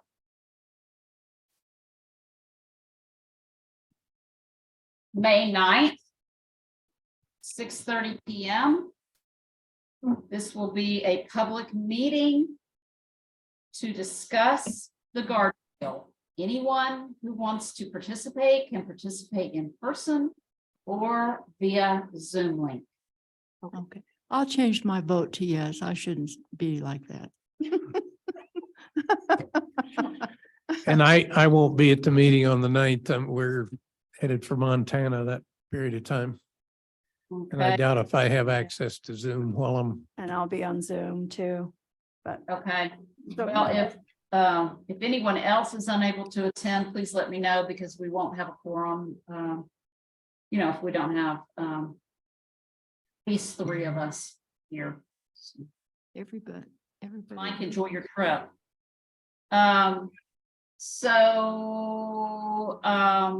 That was the additional business that we added. Old business, I have a question for Becky. Where are we on the contract planner?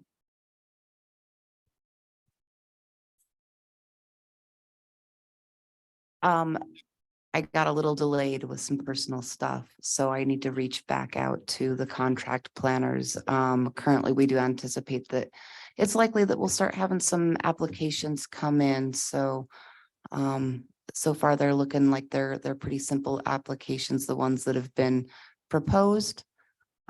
So far, nobody has yet to submit an actual application, but we'll approach those as we go.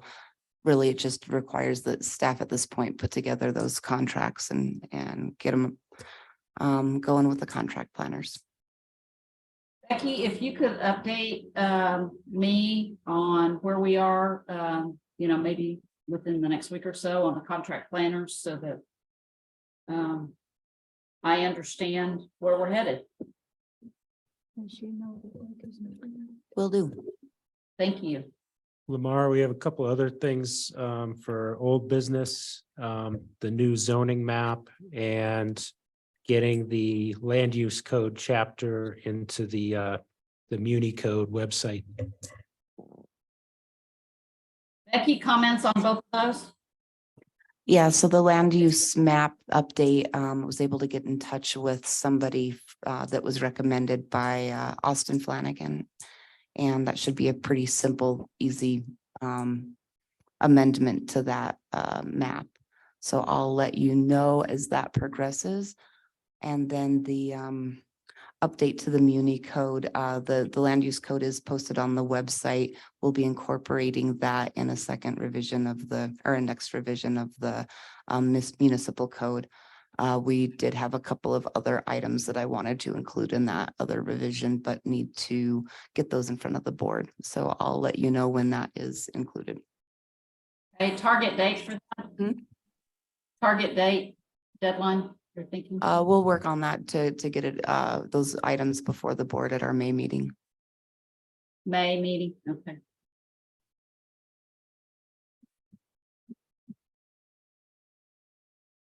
The only other thing that, and it's getting late here, but the only other thing is just the fact that we are having violations. And I don't know that Planning Commission can do much of anything about it. And hopefully what we've done tonight in making recommendations that we are going to be making to VOT, hopefully somebody will care and something will be done. But beyond that, unless somebody's got some magic fix, I can't think of anything from Planning Commission at this point. Any- Lamar and other members of the Planning Commission, if you can send me specific violations that you believe are occurring, I can address them. Will do. All right, anything else before we adjourn? Thank you again, all of you, for being here. I think this was a valuable evening time spent. And I appreciate all your participation. And I hope you have a good rest of your week. The meeting stands adjourned at 8:36 p.m. Happy Easter. Test, test, test, test, test, test, test, test, test. Sorry, I think this one's failed, so test, test, test. It's working. It's working for me. Yeah, I'm on a different mic. Goodbye. Bye.